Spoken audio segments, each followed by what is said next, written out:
Oh, you can't swear in the first second, Pisco. This whole stream is demonetized. No. They changed that rule. Wait, really? What? Yeah, they changed that. They changed that like a year ago. I don't think that affects monetization.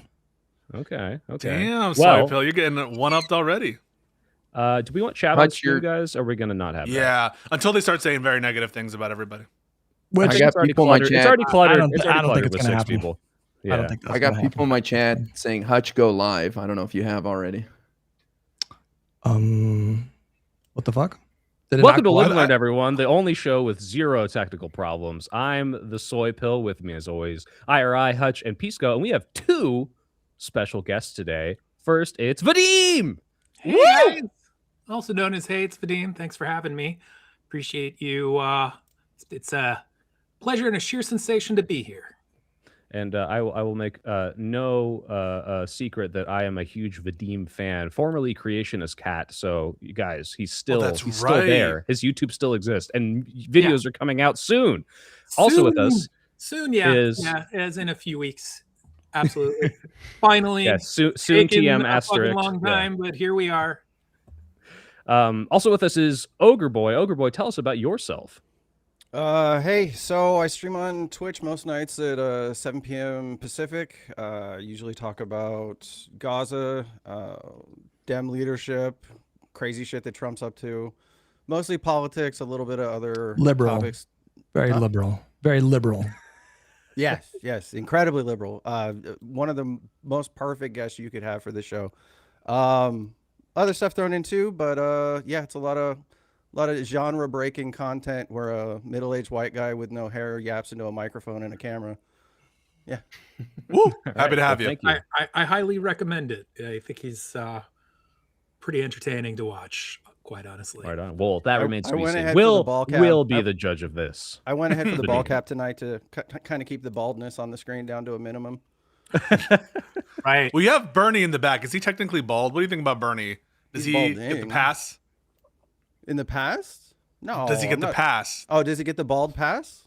Yeah. I think he's still rocking a partial comb over. So yeah, I think if he had that hair like in his 50s or something, that would pass as bald. But like, good Lord, he's what, in his 80s now? Give the man a break. That man he doesn't look a day past 69. Now, before we get started, I want to ask Ogre a question. How did you feel when Hutch joined your illustrious ranks? Did that feel like appropriation? Did it feel like solidarity? I'm very bald inclusive, so it's usually just a net neutral. If it feels good, do it, kind of a thing. Yeah. It's a good life. It's a good life. I wake up in the morning and I just fucking just go. Like I don't do my hair. I just start going. I mean, I hit my shit up every day. That's just a personal choice.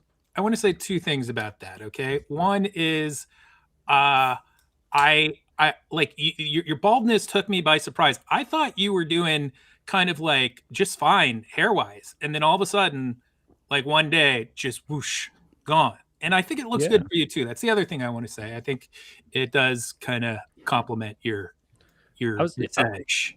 Hutch, your Twitch donation animation where it's like you with the hair going, like your hair looks great there. How old is that? That was good.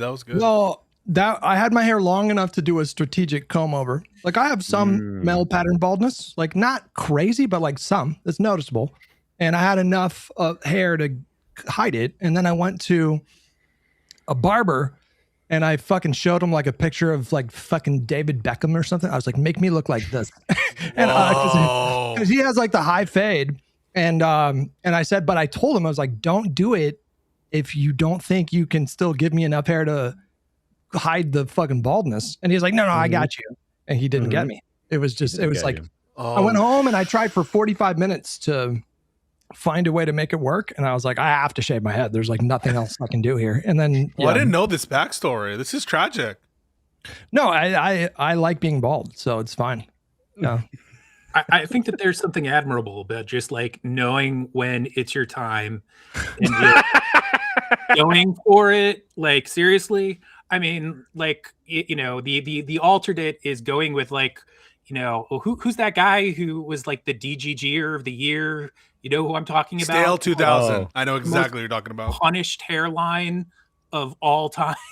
That's my boy. Don't you go after Stale. Hey, Hey, look, Redditors I'm lead a not, hard but life. I think okay? I'm just He's my telling it celebrity. like it is when it kind comes of- to his hairline, dude. Sorry, I don't know if you're out there, dude, but you know, you must know. So. Yeah. All right. Well, before we get into anything contentious, we're all on the same side here. We're all on the same side here. I thought we're all about some voting for news. Democrats. We're all well. Pisco, hold it.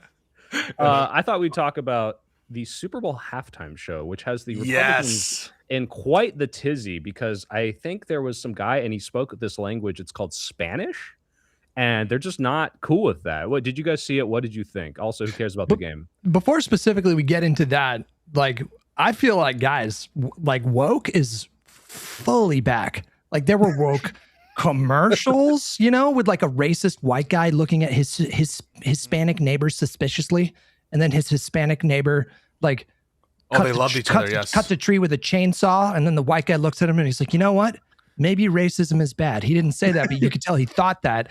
And then the Hispanic girl, they found maybe the cat. they can garden. Maybe I can't hire this guy as a gardener and on a migrant worker. That's what he thought. But no, then we had this halftime show where he just kept singing in Spanish. Like he just fully committed the whole time. I was like, fuck yeah. And yeah, did you guys get the same vibes? Like it feels like, well, I don't know. I didn't really hear him saying in Spanish. It just kind of felt like bad lip syncing. You guys talking about the halftime show, right? Ooh, I see what you're doing here. That the other halftime show. Oh, yeah, my bar didn't play that. Oh, okay. They were just blasting. Kid Okay, Rock. yeah. Yeah. We just had the white guy. No, but I totally agree with that sentiment, Hutch. Like, I felt that for the first time, I could breathe as a Latino American when I was looking at the because it wasn't just this whole like self-awareness, anti-wokeness. And it really just felt like an awesome show objectively. When you like looked at the performance, it was better this year. Like there's some stinkers in the past, few years or whatever. But yeah, I felt like objectively you had to give your respect to Bad Bunny. Can I give my unironic take that's going to make me sound Republican? I did not like that he spoke Spanish the whole time. Oh my God. I was like, I didn't. I was like, I wish I could understand it a little more. Like, that's it, though. I also was not a fan of his music. And also, following up Kendrick, like Kendrick Lamar was just, I think, blew that out of the water. Wait, But, are you know, serious? I You didn't didn't hate it. like that he's nuts. I think you you're nuts. don't like that he spoke Spanish? No, just the whole time. I was like, yeah, like I can't get. It's a combination of I don't listen to this music, and also I don't know what he's saying, so I can't even get into the lyrics. God. So I just didn't love it. I think for this specific political moment, though, it is a really wonderful thing to see. Oh yeah, someone, definitely. like I think because I sort of like would agree maybe if we had like several years in a row or a few years in a row where that was just a thing, but each year kind of it's like they try and make it its own unique thing, and yeah, just because of all the ice bullshit and whatnot, it's What a ice good bullshit? statement for the NFL to make, who are not always like extremely cool when it comes to racial matters in the past, at least, Yeah. No, for the moment, I like it a lot.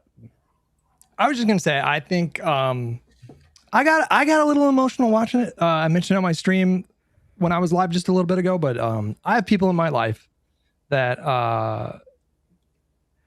have a Hispanic background, and they feel very like black-pilled about America right now, and so it wasn't just like it was the fact that the performance was so like joyful. Like the whole thing, like I've never seen a halftime show like that before. Like it was just nothing but smiles, dancing, like not just smiles and grins, but like big smiles. And it felt like that was the exact, to piggyback off of what Vadim was saying. It felt like in the current moment, that was like the perfect antidote. And I think it's, I know that meant a lot to some people in my life, like a lot. Like they were crying. Thank you, Hutch. They got also Pisco. It was meaningful. Yeah, so we need more joyful warriors in the movement, and I totally relate to that. Yeah, I want to say I was disappointed. I wanted it to be more queer, more Hispanic. I wanted it to go way further. There was only two dudes like rubbing on each other. I needed way more than that to trigger the right. If we're gonna go for it, let's go all in. Yeah, Guy, they had a bunch of people calling it gay before I watched. All the Republicans like, oh, this halftime show's gay, and all I saw was big booty Latinas gyrating, and I didn't see any gay guys, and I Some was people really speculate. upset. I agree. Some people speculate Pedro Pascal might be gay. Yeah, probably. Is Well, it's- Bad no, Bunny it's- gay? I know nothing. No, he's not gay. His songs are about getting women. But I just have to say, Ricky Martin. Oh, where sure, you he's at? not- Ricky Martin. Mason Ricky Clover. Martin was there, Hold on. and Ricky Martin looked Pisco. great, by the way. Pisco, in our defense, I didn't understand a single word that man said. Oh True. shit! Well, you know what? You need to learn Spanish, right? Spanish is I a actually do beautiful know. language. I know a good It's a amount of language. Oh, do you? Oh, do you? Yeah. Are you Hispanic, by the way? Yeah. I thought you were Jewish. Oh, I- wow. oh, No, there's I nothing can't- wrong with I that. can't be two Several things. things. Can't Why'd be you say both? Jewish The like fuck? that? Did I say the hard J? I'm sorry. No, but Yeah, I'm curious about I thought you were ogre steak. Jewish. I'm curious. Listen, George Santos is Jewish, and Soy Bill can be Jewish. I'm curious ogre steak because to add a little context as well, Nick Fuentes had a bit of a take on the show, and he said that it was actually pretty good, and that all the people soying out about it were kind of playing into this culture of right wings not having any music, not having any like life to them, and like being kind of cringe. So, Ogre, what is your take? Is Fuentes right?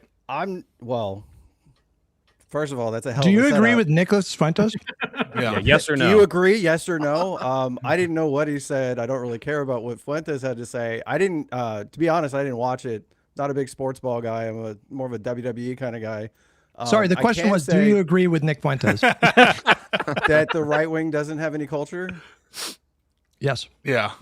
Sure. Yes. There you go. I I was just beg gonna to say- differ. Clip it and ship it. Get No. it out there on the airwaves. Flip it, and don't forget this part because we're about to see the culture in action. Do you guys watch the real halftime show? Oh, Careful, shit. careful with the DMCA stuff. Okay, I'll play for Oh no. 10 seconds. Don't even do that. Is the Don't sound even do coming 10 out? seconds. Don't even do 10 seconds.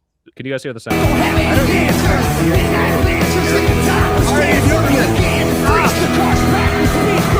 Right. Okay, that's enough. I was Jesus. just freaking Yeah. out. You're terrible. gonna I DMCA the personally- stream 100% if you do that. Just so you know. Okay. I personally So- would like to issue an apology on behalf of all white people. We're not bringing our best. And also, I think it's really fucking funny that, like, I didn't see all of it, but I saw clips, and just about every person who was featured is maybe one or two didn't fall into this, but just about everybody in one way or another heavily bites off of mostly like black culture.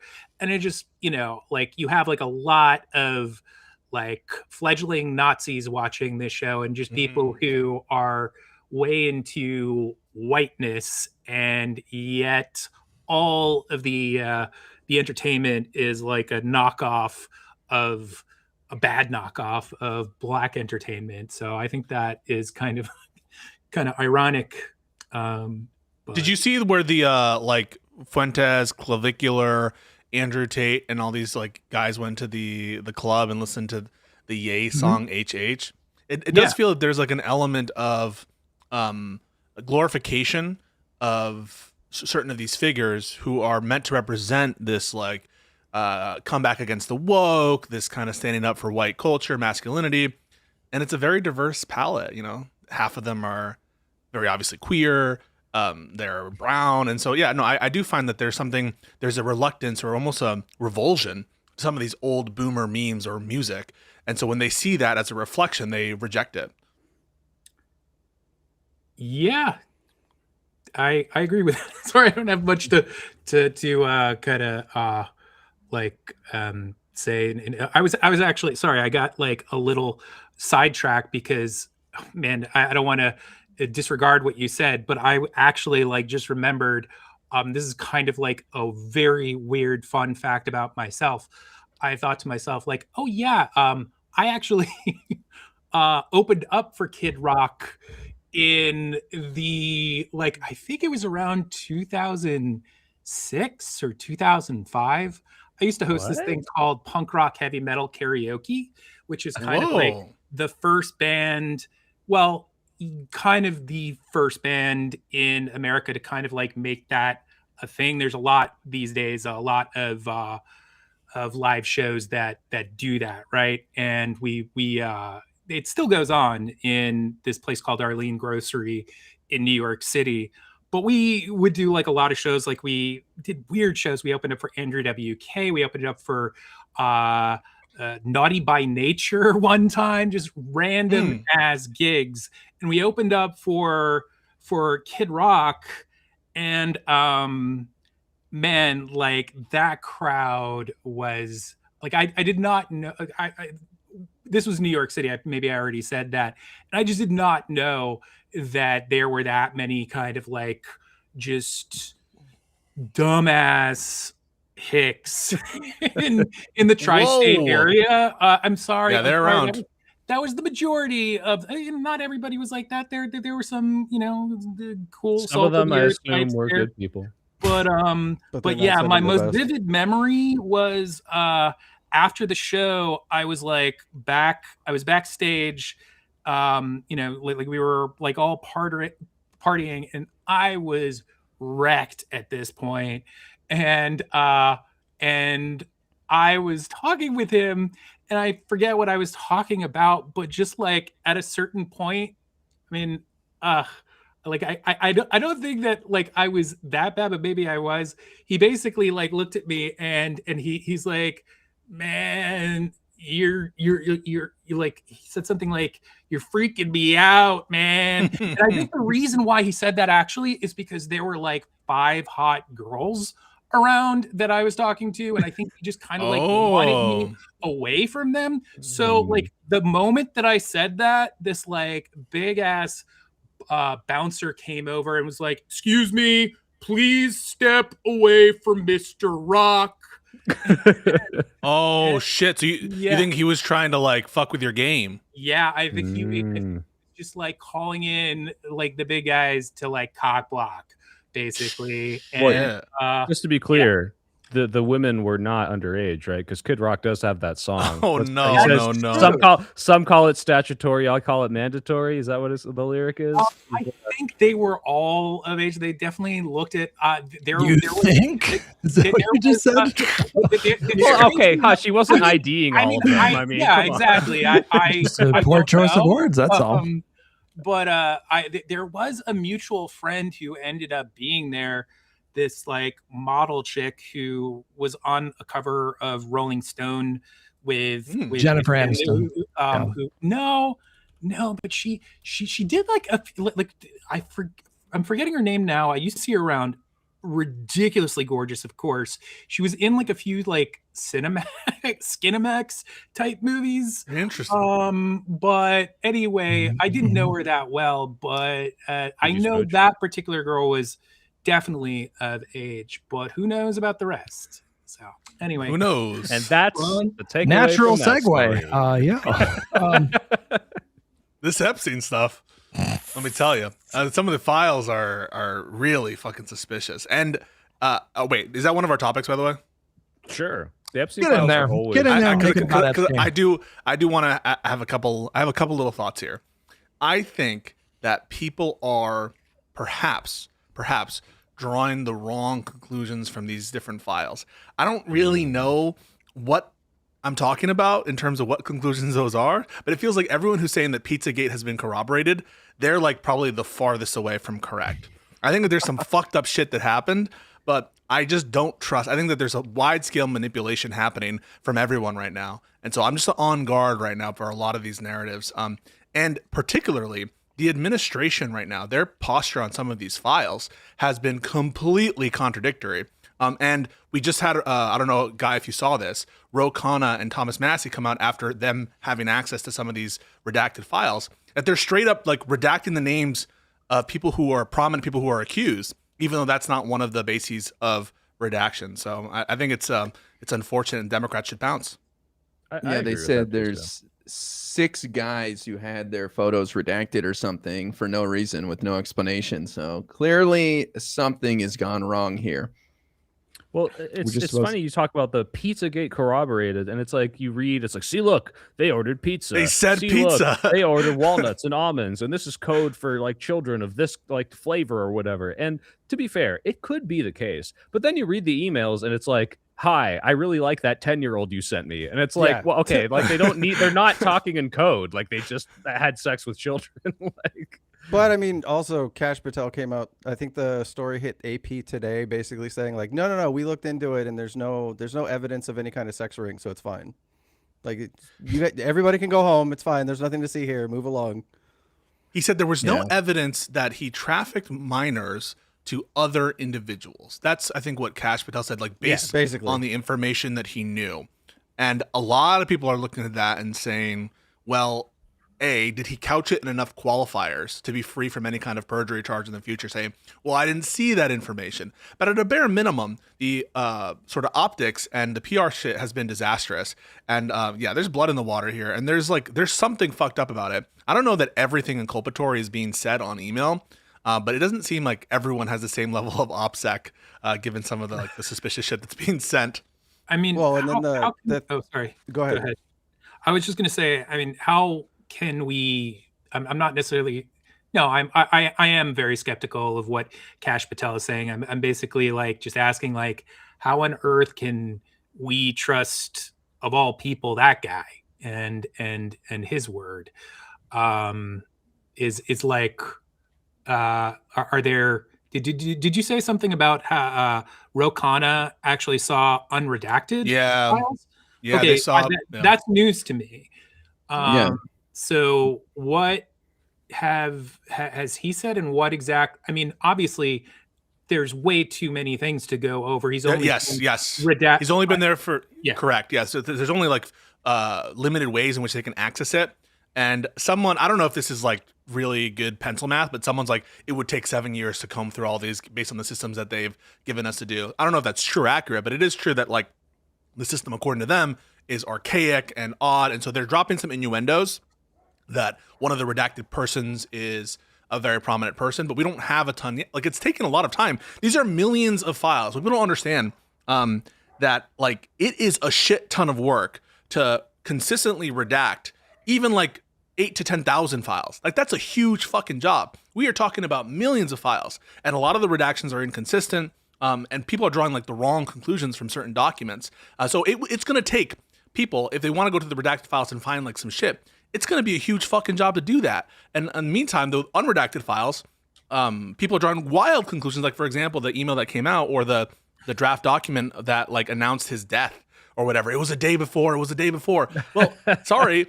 If you work in a law office, if you ever worked in law, whatever, you work off of templates, and it's totally plausible that the person like used a template from the day before, or the template didn't update.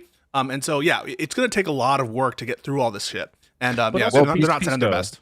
Guys, Pisco, to that note, like, for any conspiracy, ask yourself, are they this fucking stupid? Right? Like, yeah, we killed Epstein, we orchestrated it all, and we had months to redact all the files, but we really forgot about the one that said when he died, the one where we like that completely shows that we killed him. Like, come on, please. Like, the conspiracies happen, but like, if you can ask a question that just completely blows it up in 10 seconds, like, you obviously are stretching, and that one is one of the dumbest ones I've seen. What do you guys think of the what I would call flowchart bullshit from Mehdi Hassan and the I've Had It podcast lady, who complained that Biden and Merrick Garland had this for 4 years and didn't do anything about it? Pisco, I'm curious about your thoughts on that. Yeah, no, that's so fucking dumb. I hate it because on the one hand, you have some evidence that they were actively looking into it during that time period, and on the other hand, I think that this is not a matter for the Department of Justice to handle in the main course of things. This is a political decision that needed to be made, and I don't agree that the Biden administration should have tactically like deployed the Department of Justice to, I don't know, get 500 attorneys to do this kind of work, to release documents for a particularly political message. I think it's a disgrace. That would be political interference to the Department of Justice. And it's exactly why I respect Biden's decision to appoint Merrick Garland. And so anyone who's talking about that shit, like, oh, they had the files the whole time, I think they just don't have a respect for the rule of law that I do, or they don't think it matters. And I, of course, think it matters. Well, they don't appreciate the president keeping a distance from the DOJ and letting the DOJ speak through indictments only, which is how the public trusts them in the first place. They're completely ignoring what we talked about at the end of the last podcast, that the public needs to trust what the DOJ is saying in the first place. And also, I'm sorry, and I know I'm speaking a lot. I'll let you guys talk. There just isn't a smoking gun proof that shows Trump's criminality in all this. There isn't. And the stuff about his connections to Epstein, we knew about right before the election. Like, it was known that he was genuinely aware. Like, he gave that comment to the New York Post or New York Magazine or whatever, which, come on, what did that comment mean? We all knew he was best friends with Epstein. And so there's just no smoking gun here in terms of the inculpability of specifically Donald Trump. And so I think it's a gross departure from the standards of the DOJ to do this. I have to like just interject here because just so much is redacted. How can you really make that determination from what we haven't seen? Well, no. Sorry. Wait. I just want to address that. So the claim is, look at all this shit that Biden had. The claim is being made from these people. We've seen all this stuff. They had it. And the fact that Merrick Garland didn't release it shows their incompetence. But of course, I'm judging that claim, the claim that there was something advantageous for them to drop in that moment and that it wouldn't have been a breach of norms. I'm not speculating as to what's not revealed. I'm speculating on the actual comment made by people on the basis of what has been revealed. I mean, at a certain point, though, aren't you also talking about a matter of priorities or prioritizing? Yeah. It seems like if you did have a guerrillion documents and the potential there to stop like truly bad people, you would think even if it was just at the DOJ level, there would be something there to you would want to shift into that and persecute it like just a little bit further. Like, I haven't heard what I've had it podcast said about this. I understand the general theme of, why didn't they move on it more? It does seem like any leader, you can still essentially be hands off in trying to insist that someone takes that kind of a direction, but at the same time, you can make sure that people are actually looking into criminality, right? Wait, so what does Biden do? Biden says, "Hey, Merrick, go release all the documents that are bad about Trump." Like, what did you want him to do? Well, it's not. No. It's not a matter of like make sure you're looking specifically into the thing about Trump, but like if the inverse of that would be to basically say like, don't touch it at all or something to that extent. I'm just saying. But you don't have evidence that happened. That's the problem, right? Like, no. Wait. It's still it's not a matter of no evidence at all. It's still one of the most like notorious international sex criminals, trafficking rings in the history of the modern era. Why wouldn't we're losing the thread here. Hold on. Their complaint was not that Biden refused to investigate Donald Trump or Merrick Garland refused to investigate Donald Trump. It's they didn't tell him to release stuff. Yes, their complaint was that he didn't just release it to the public for political reasons to tank Donald Trump's chances of winning. And the question is, what does that look like? Hey, can you tell people to go release documents that are bad about Trump? Like, that is what your people, not you specifically, we're commenting on other people. Well, I don't know if you guys have this opinion, but like, what does that communication from Biden look like? I want an answer to that question. What does that communication from White House to DOJ look like? I think just the perception. Oh, can I just add? Because like the perception is like why was Trump impeached for the first time, right? It's like, oh, hey, give me specific documents that specifically implicate my political opponent, and I want to release these, and also I'm using my position of power to levy that, right? Yes, that is the basis for the first impeachment. Right. So it's like not quite how that went, though. I think just by was a phone call to an. I'm sorry. Go ahead. Vadim, go ahead. I know it's not the same. I think that just by whipping up more and more discussion of the situation, there's still such a close proximity that there's a lot that he clearly was in on. I think that at the very least, it would have just generated a lot more like terrible word of mouth and just like shat on his reputation all the more in the lead up to the election. So maybe it would not have had that desired consequence of like, just providing a, what's the like catching him red-handed, but still, like, I think it could have done a lot. But what's the communication, Vadim? And then lastly, I think that like I find it really hard to believe, maybe I'm wrong, that he could not have found a way to cut through a significant amount of that red tape. And even if you take Donald Trump out of it, it's still this matter that involves so many other people of consequence that deserve to. Right, but that's not the no video. I grant that this is important. I think there should be a fucking special counsel or whatever. Yeah, if you want to grant that, but there's some reports that they were still investigating, and that in fact Trump shut down aspects of the investigation in one of their memos. But that's not the claim that I think people are pointing to, that I've had it, even though I haven't heard that statement or the Mehdi one. But I have heard this style of thing, which is they fucked over the election. They didn't really think that Trump was a fascist threat, because if they did, they would have released this information, which presupposes that there's like insanely inculpatory information here about Trump, which there isn't yet so far that we've seen, other than what's already been known about the nature of their friendship and connection.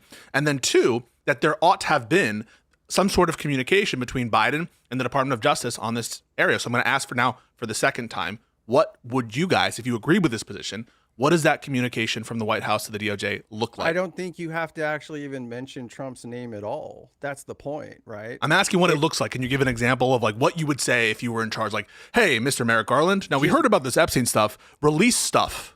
What does it look like? You can simply just ask for an update on the progress of processing that information and pursuing any related any found criminality. I mean, it literally can be that simple. Wait, you don't have to turn around. Well, no, hold on. You don't have to turn around and basically say like, find the Trump dirt and process it and get it to me now. Everybody basically knew that he was friends for a long time. The idea that it has to be some sort of very illicit, get my political enemies taken care of thing. I don't think that's. But that is what you're asking for, right? Like with a wink, wink, nod, nod. You want them to. No, I want every last one of the Epstein billionaire class, regardless of whoever they're friends with. I want all those motherfuckers behind bars. Well, first of all, these documents were sealed by the courts, is my understanding, through September 2024. Correct? No, that's just a small clutch of them. I mean, the department. Really? It is, yes, yeah. I mean, it is the case that the DOJ could have released a lot of this information, but the truth is, like, that's not what they do. The Department of Justice is not just supposed to dig up embarrassing information, bad information, and release it generally. This is a matter of public interest, and now it's a political matter. I do want disclosure. And yes, Biden could have ordered his Department of Justice to like disclose a bunch of stuff. That is true. But the implication is he should have, for purposes of damaging Trump politically. And that is improper. What are the odds? What are the odds that Biden was even vaguely aware of the contents of like any of these Epstein files? Like, what are the odds that he was calling Merrick Garland and asking him for updates on individual prosecution? Zero, like literally zero. So the idea that can I jump in? Hutch? That's not really. Wait. Well, Overboy, I want to say this because this is, I think, supporting maybe a little bit of your side of the argument. Sure, I'm not saying that they need to talk specifically to the DOJ and say, hey, do a hit piece on Donald Trump, a la impeachment one. However, with how much Trump and the campaign is hyping this up as, I'm going to release Epstein files, Democrats are coming for your children, I think it's kind of weird that they didn't press this just as a talking point more, just to say, hey, you were best friends with this guy. Hey, like, you're not press rate. Like, you clearly stepped back and said, this is a different claim. But I am saying, like, if we're going to criticize the Dems a little bit, which I'm always open to doing, I do think they should have pressed this issue a little harder, given how big of a platform it is for the Trump QAnon base to say, oh, we're coming after the pedos. The fact that clearly this is like the one thing that really has seemed to distance people from Trump. I think if you ever could divide MAGA, this is the closest we got. I think Democrats failed to capitalize on that during the election. I mean, I don't even agree with that. If Trump was able to hint and make innuendos about it in like the 2016 election, then it was very obvious that everybody else also knew about his connections to Epstein. It doesn't, like I said, it doesn't have to be a matter of political targeting or political assassination or whatever, but it could have been something to take away the fuel that Trump would have had going into 2024, like exactly what Soy is saying. The only reason these files are released now is because Trump himself and his surrogates made this number one issue in the minds of voters. This is a monster of their own creating, and we're kind of diving. I'm not disagreeing with you, but that's the point. Just let me, hold on. That could have been something that the Dems pushed. Okay, hold on. So we touched on this last week, but I think that if you are interested in upholding what I believe to be like really important principles of this democracy, then I think it's a good thing that it probably didn't even occur to Biden or Merrick Garland to act in a way that would have been explicitly, overtly corrupt. The idea that we would selectively release documents pertaining to some kind of investigation that did not result in criminal charges. You say what you want about like everybody that was involved in that case, but I think it's a good thing that in this country, if the DOJ investigates you and they don't find enough evidence sufficient to charge you with a crime, they don't make it a habit of going out there and saying, well, we're going to release this information to the public anyways for like political gain. As soon as you start advocating for this to be the standard moving forward, you're just like, I just feel like you're hastening the demise of the republic by doing this kind of shit. Not to mention, I don't think it is this political benefit that Soypil is really talking about there. I don't really believe that this was a major campaign issue. It was a major campaign promise to stir up the crazies in the MAGA sphere, but I don't think that a focus on Epstein was, or a lack of focus on Epstein was a significant reason why Kamala lost the election. And two, you have to imagine, right? You have to think about it. These people don't trust the Department of Justice in any respect. They are now in control of the Department of Justice. They have their people, Kash Patel, etc., who was at least in the helm of one of the major investigatory units, and they have, their president in, occupying the Oval Office, and they don't trust half of these disclosures coming out of the Department of Justice. So to the extent that anyone's major issue is Jeffrey Epstein, you are not going to capitalize on that by putting out releases of documents which are going to necessarily be taken as incomplete from the perspective of those people. Real quick, Pisco, wait. Pisco, I need to address Pisco because I think you misconstrued what I said. I'm not saying this was a major platform that the Democrats should have run on. I'm saying rhetorically, you could have used this to divide and have less turnout for the MAGA base by pointing out this and like making this a talking point and making them focus on it. Like, hey, you're calling me a groomer? Like, you're best friends with Jeffrey Epstein. Like, that's it. I'm not talking about. I almost think the vulnerability arrived like recently with like the way Ossoff is talking, which I agree is very good, is the debacle of how they've promised and now fucked up that promise. I'm not so sure that the vulnerability existed as in 2024, but you guys could probably disagree. Also, there's a distinct possibility that doing the Jennifer Welsh, / Mehdi Hassan strat could have easily blown up in their faces and made Trump a martyr to normies, because they would have come out and they would have correctly said, the FBI, or the DOJ, who has a strict policy of keeping this kind of information private, decided right before an election to release a bunch of evidence that all it is just hearsay and there's and the blah blah blah, and they could have easily capitalized on that and correctly pointed out, I might add, that this would have been insanely corrupt. Yeah, but for them to do that. You don't have to look at it exclusively through the lens of like, well, lefty, you don't had this particular take on it. There's ways to take their existing. Well, that's why you brought it up. Flowchart shit that I've had it in Mehdi Hassan are doing. The idea being is that you could take somebody else's idea and figure out a way to make it a little bit better. You don't have to make it a targeted thing, like I said. Make it better. It could be just purely from the perspective of wanting to see abject criminality be pursued.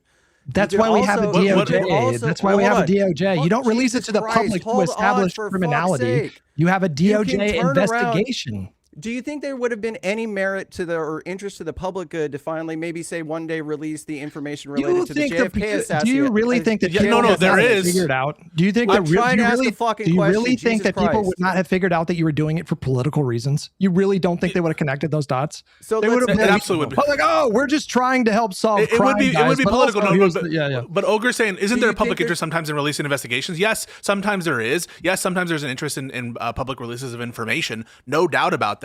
But part of that public interest now is in correcting a lot of misinformation that occurred. And again, you're speaking about the context of an election season. What's the rush in that respect? You talk about abject criminality. Then it could have been something done in year one.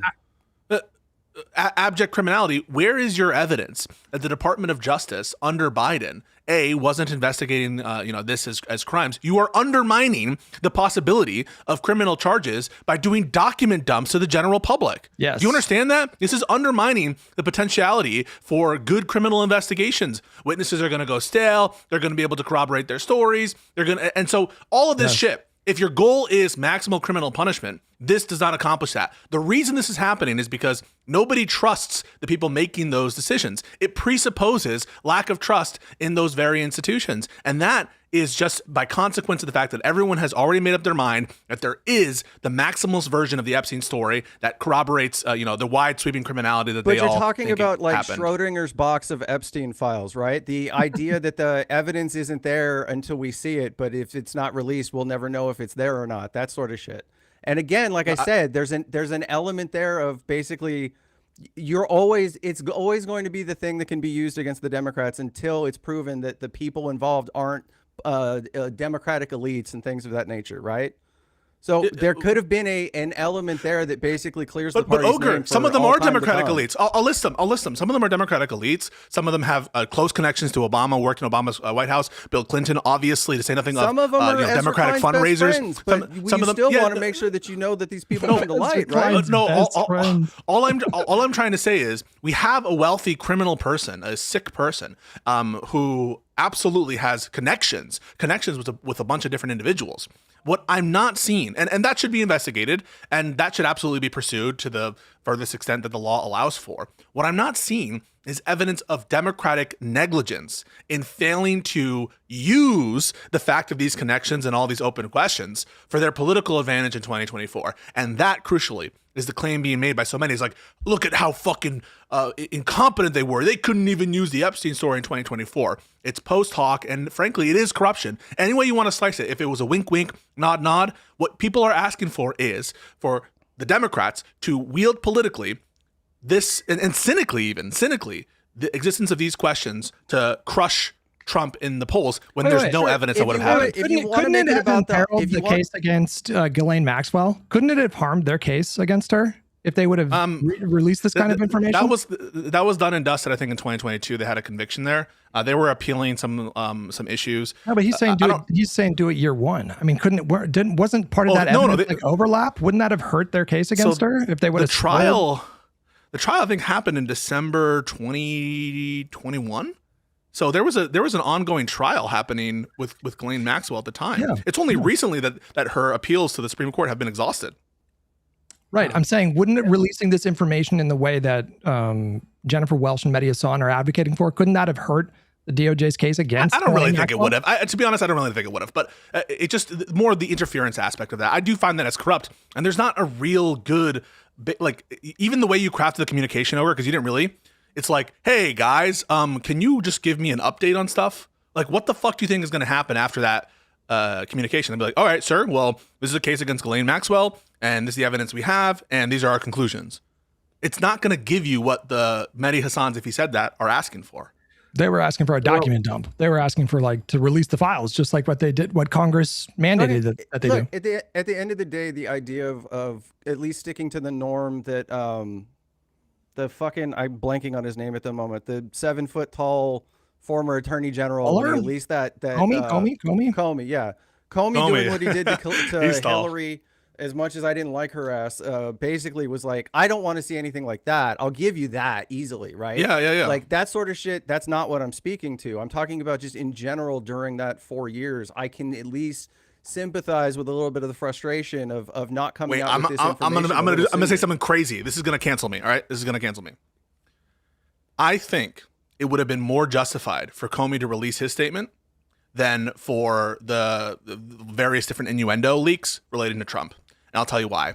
At a bare minimum, with the Clinton case, there was a closer approximation in case for criminality in the context of the email dump and when they received it relative to when they announced the end of the investigation, which was a ripe investigation. At least there was a closer connection there and a genuine concern for James Comey, which I disagreed with and I thought was completely bullshit. Here, it would be the pure exercise of a cynical political interference by the president to the Department of Justice, which is exactly what we accuse Trump of doing. Pisco, but the Comey thing was like a week before the election, reopening it, knowing that they were not going to convict. That's purely political. No. Hang on. He didn't know that they weren't going to convict. So first of all, he did break from norms by doing that. His logic was he was trying to, and I disagree with his actions. Yes. But according to him, he was trying to protect the reputation of the FBI, because his logic was if it came out after the election, the Republicans would discover that this tranche of emails would have been found on Anthony Weiner's laptop. And if the Republicans that were in Congress at the time had discovered that Comey didn't come forward, he was concerned that they were going to spin that into Comey did that specifically to help Hillary Clinton. Hide it, yeah. So that was his thinking. I still totally disagree with his decision to do that. He completely broke with norms, DOJ policy. I think it's within, is it 60 days or 90 days? It's either 2 or 3 months before an election. The number I remember is 90. They don't do any kind of announcements like that for fear of the perception of them trying to be politically influential. But here it's like, what crime are we accusing Trump of doing? I mean, seriously. What has been released from these documents that closer establishes a crime from Donald Trump than Hillary Clinton with respect to the classified document statutes in the National Defense Act or the whatever national security? Like, really, like, yes. Is there innuendo? Is there shit that looks bad? Is there shit that makes Trump look like he obviously knew the reputation of Epstein? And is the cover up right now from Trump look really awful? I totally grant that there's fucked up shit, and they knew that they were underage people. So I totally grant that. But specifically, what criminality relating to Trump are people accusing him of doing? I don't think it even needs to be that granular. I mean, at the end of the day, in the interest of the public good, wouldn't it benefit the American normie populace to know that the person they're potentially considering voting for is a fucking that's political. Political interference. You know, you're trying to dress it up in flowery language and be like, well, actually, it's about the public good. But really, what you're talking about is selectively releasing information that should be private. No, hold on. We're arguing. We're arguing past each other. I'm not saying selective. I'm saying fucking everybody, like the whole thing. No, but the point is, caboodle. No. You're trying to granular, like drive it back down to be like, once again, the radical leftist. I'm talking about Jennifer Welsh and Mehdi Hassan's. They were not talking about like justice for the victims. They were talking about they should. I'm saying the argument should 100% be dumping the whole thing. The whole thing. You're wanting to argue with someone that's not me after you guys have been talking. You're the one that defended their position, bro. You're the one that defended their position. I didn't defend their position a little bit more, actually, if I can. And this isn't to fully defend their position because I haven't heard what Mehdi Hassan has said. I think that he in particular is someone with a good head on his shoulders and usually comes like from an informed place. Maybe it's not in this case. And I also, to like what Pisco is saying, I think it's important in the face of conspiracies and situations that are rife for speculation to have a degree of keeping your head on your shoulders and whatnot. But at the same fucking time, I mean, like, if any situation is like a situation in which I think people should be expressing these sorts of things, whether or not they're like even correct at a moment like this, like I just feel like we know that this shit was not properly prosecuted by like a long shot. We know that so many people are still being protected. We know that so much injustice that will more than likely never be what's the word, just adjudicated or taken, and it won't adjudicated. I'll just say that because I can't think of the other word. It's just not, it's probably not going to happen. We hope it does, but it probably won't. So I don't know. I kind of give them more grace inside the situation. That's not to say we like Mehdi. What? We like Mehdi. I mean, I like Mehdi Hassan, and I grant that there's bad steps that the prosecution has taken with respect to Epstein. I have a problem with the deal that Acosta offered Epstein, and as well with the Florida federal non-prosecution agreement. I have problems that they didn't follow up on leads there, but that is a problem that is I think principally addressed to the U.S. Attorney's Office under the leadership of Acosta. That's number one. Well, and I think the agreement happened while Bush was in office. That's a problem perhaps with the Department of Justice allowing for these sort of investigatory leads to fester or whatever. It's not a democratic criticism. It is not a democratic criticism. It's important, I think, to maintain the political independence of the Department of Justice. And that's one of the things that I'm proud of supporting Joe Biden for, is not interfering. Now, I criticize him for his pardon, but at a bare minimum, he did not order, for example, this special counsel that was looking into his son to not look into his son. If he had done so for political reasons, none of us would have any problem calling that corrupt. This is just the inverse of that. Saying that we would hope our Democratic political leaders to selectively release these documents, it's like saying we should act like Nixon. It's saying we should act like Trump. And that's the ground on which I disagree with it. And I do think it's an example of the Democrat, what would you call it, Hutch? I always forget your term for it. The funnel chart, the flow chart. Because here we have a perfect example of Trump malfeasance, of populist rhetoric that people can achieve to build. And instead, we're attacking Joe Biden for doing something honorable, which is not interfering in the Department of Justice.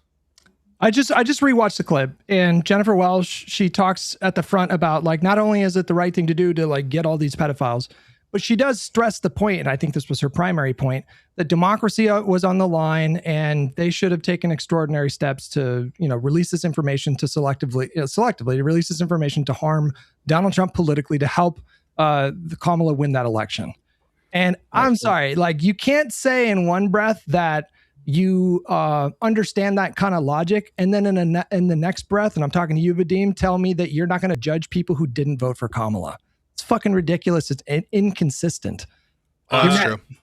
Well, I mean, I have a lot to say about matters having to do with that, but I kind of will get into that at the appropriate time. Before we go into that, I have one last question. Just because in general, like I really would like to hear the thought process on it. Would you still give Democrats credit for how much they've fought to get the files released now versus that you think it's a good idea in general that they didn't press to get any of this released during Biden's administration?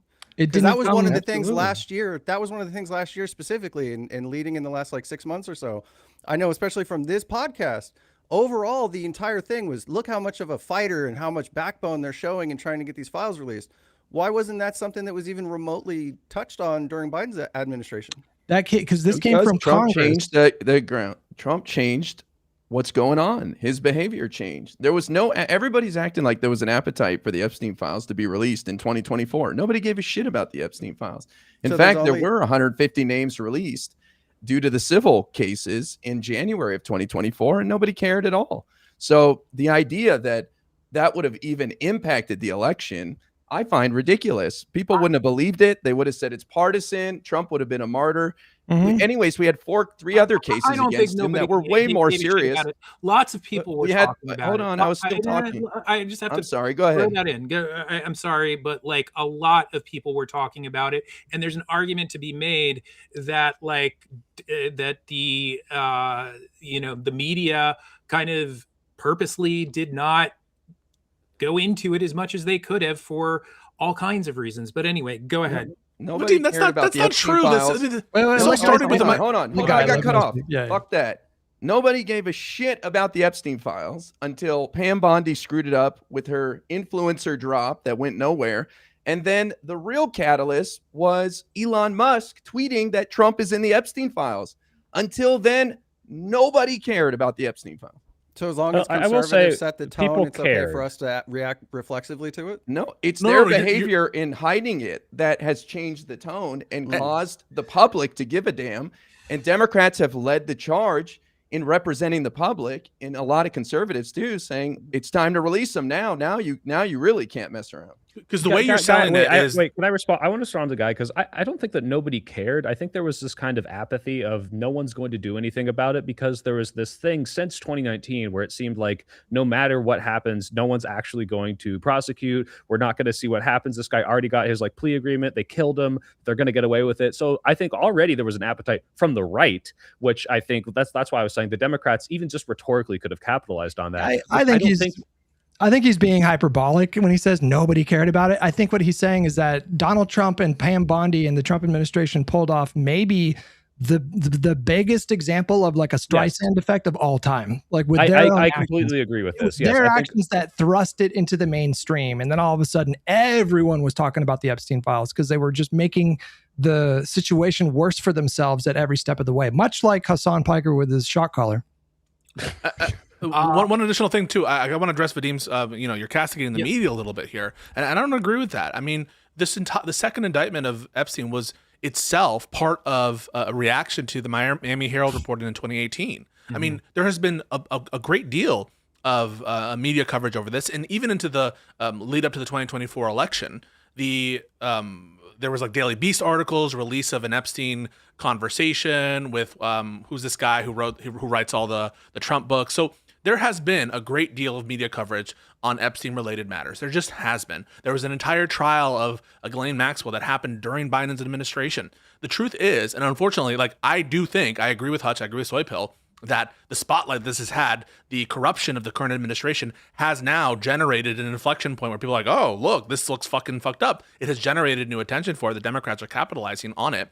But let's be honest here. This is not the deciding factor in the election. This is not the issue that most Americans care about in terms of who they're going to elect for president. It just is the case. And so selling this as a big sort of either active decision that Democrats are taking to hide the files or to not take advantage of a wellspring of political opportunity, I think is running into the lack of importance that this issue had in the 2024 election. And also, I think the fact that it would run up into the norms that we tend to respect in this country between interference in the White House and the Department of Justice, or at least I hope we would respect. Okay, fair enough, but just real quick, I just want to say that like I sort of feel like a little inadequate inside this conversation because there's so many aspects of this that that you're speaking to that I would want to kind of look into before having like a real conversation like this. So I'm not going to sit here and heavily dispute anything that you're saying. However, I will recommend, if you guys are up for it,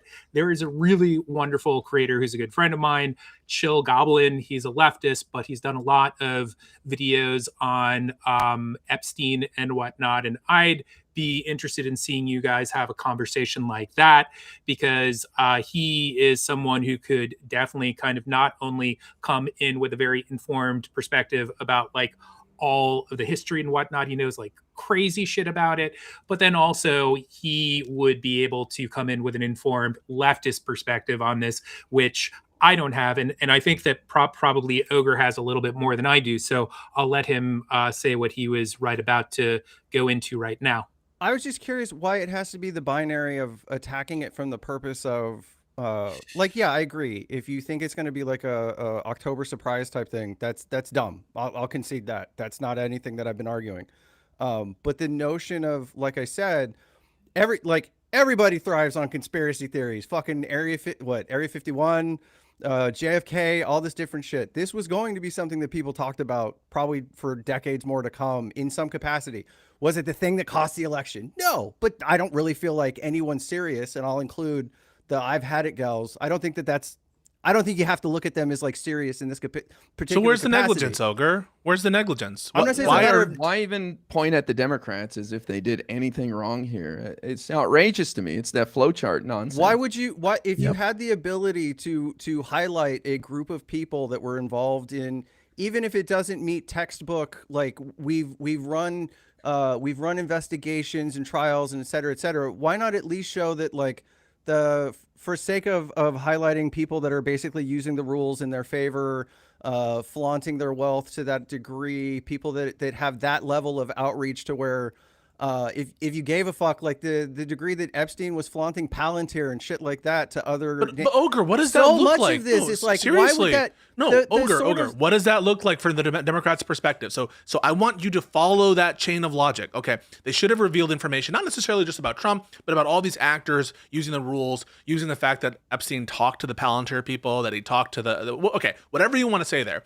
What does that look like? A Democratic strategist gets on the phone for, Kamala for America, or whatever the fucking the PAC is, or the organization says, this is a really valuable opportunity. Now follow that communication line. You're just follow back it. Onto the Follow exact it. Same thing. I'm not saying do it as a campaign stunt. So no. What does the Department of Justice have a meeting and say, how can we get Kamala elected?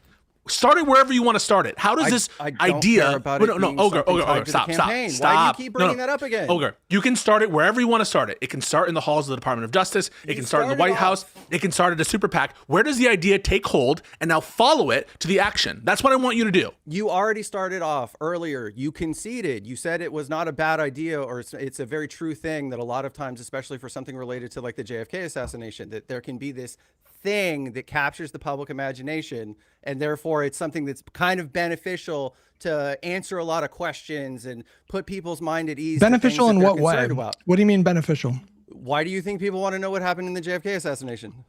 I'm just asking you to put it. I'm just asking you to put it in words. Like intellectual like. I'm asking you what you mean when you say beneficial. No. It's asking you what you mean. It could be It's restoring faith and transparency about these things that people are curious about that are happening at that level. When there's the one way you do that is not one way you do that is you don't interfere in what the DOJ is doing. But okay, you're saying you're not saying that. You're saying don't do that. And so your response to how does this idea take hold that you can use is you should have already been doing stuff anyway, right? That's what you're saying. Did you say that? I mean, basically, sure. Okay, so they were doing some stuff. They were prosecuting Ghislaine Maxwell. They were undergoing an investigation which at least alleged. Hold on. Who decides, hey, let's release information? At a bare minimum, if the Democrats released it first, doesn't that take away something that Trump's using as his big campaign thing? Sorry. Minimum. I just want to be very clear about what I'm asking here. I'm asking the way in which the idea comes to light and how it gets channeled for the Department of Justice to do a thing. That's what I'm asking. Not would it have been helpful if X. I'm asking you to provide us with a plausible way in which the idea takes hold, it takes root, and then it gets enacted into action such that it would call into question democratic, negligence, that kind of stuff. So please tell us. But also just to piggyback off what Ogre Boy just said, why would it even enter Merrick Garland's mind to try to take away a potential political thing from Donald Trump? That's not the Attorney General's job. He's not thinking about how do I help Democrats win elections. Right. That's not the DOJ we want. There could have been something more along the lines of a mass call out for the release of those files on behalf of the Democrats years ago. That's the point. Okay, so you want the Democrats to pressure their own DOJ, right? So you want the Democrats, the politicians, to come out and say, hey, Merrick Garland, we want you to release these files and to really take ownership of that issue and to put it forward. And here's the issue with that, Ogre. What is the risk of that? And hopefully you're seeing it right now based on what's going on with the Department of Justice. For the Democrats to undermine their own Department of Justice and call for the release, because you know what happens after that, Ogre? Oh my God, the Democrats themselves are calling Merrick Garland corrupt. They're hiding it to protect all the fucking Schmeta files. Look at what they're doing. Let's say for whatever reason, Merrick Garland, I don't know, wants to take a week, 2 weeks to. No. Oh no. Good. Yeah. Awesome. Why no? It doesn't have to be the argument doesn't have to be that he's corrupt or that he's hiding something. Not what it has to be, what it will be. What it will be. They'll say the Democrats themselves are acknowledging. Okay. Why would the Congress have to compel him if he wasn't like hiding it improperly? It's not a. Why would they release it if not for some manner of demand? I don't understand why it has. We're talking about we're talking about the political benefit to Democrats deciding if you're saying, okay, it doesn't originate in the hall of the White House because you recognize that would be corruption. That would be like what Comey did, right? That would be interference in the political process. I'm saying don't make it an October surprise. It doesn't have to be anything more complicated than that. So you would be okay with Biden, let's say at the start of the year, saying, "Hey, you want to find some files that might help me," and this is kind of fucking tricky. I'm just asking for like why does it have to be Epstein something that files, specifically helps Biden? I think it would have undermined public trust in the DOJ because they would have been limited in what they can release, and it would have made people trust them even less, and it would just cause more problems for the Democrats. DOJ wouldn't have actually gone along with the existing law that Trump's DOJ is not following. If there wasn't a law. There wasn't any law. The DOJ can release anything anytime. Holy shit. Yeah, but you skipped Pisco's point. You just skipped it. Do you understand how bad it would look for Democrats to pass a law compelling their own? You realize that's a huge negative against Trump, that they had to pass a law to get the DOJ to even partially comply with what people are expecting with respect to transparency of the Epstein files. It wasn't a political benefit. This entire issue has not been beneficial to Trump. It's been negative to him. That's why I'm not understanding the people who are saying, oh, this would have been so beneficial to Biden if he just released it all. One, I think it presupposed corruption, but even if not, it looks horrible. But it's only negative because of Trump's behavior since he took office. None of this would have happened the way it's happened if it weren't for Pam Bondi and Trump and their behavior. Okay, well, I mean, that being the case, to me, then it doesn't come across like the Democrats should be getting some kind of like brownie points for being like ferocious fighters in this particular topic. They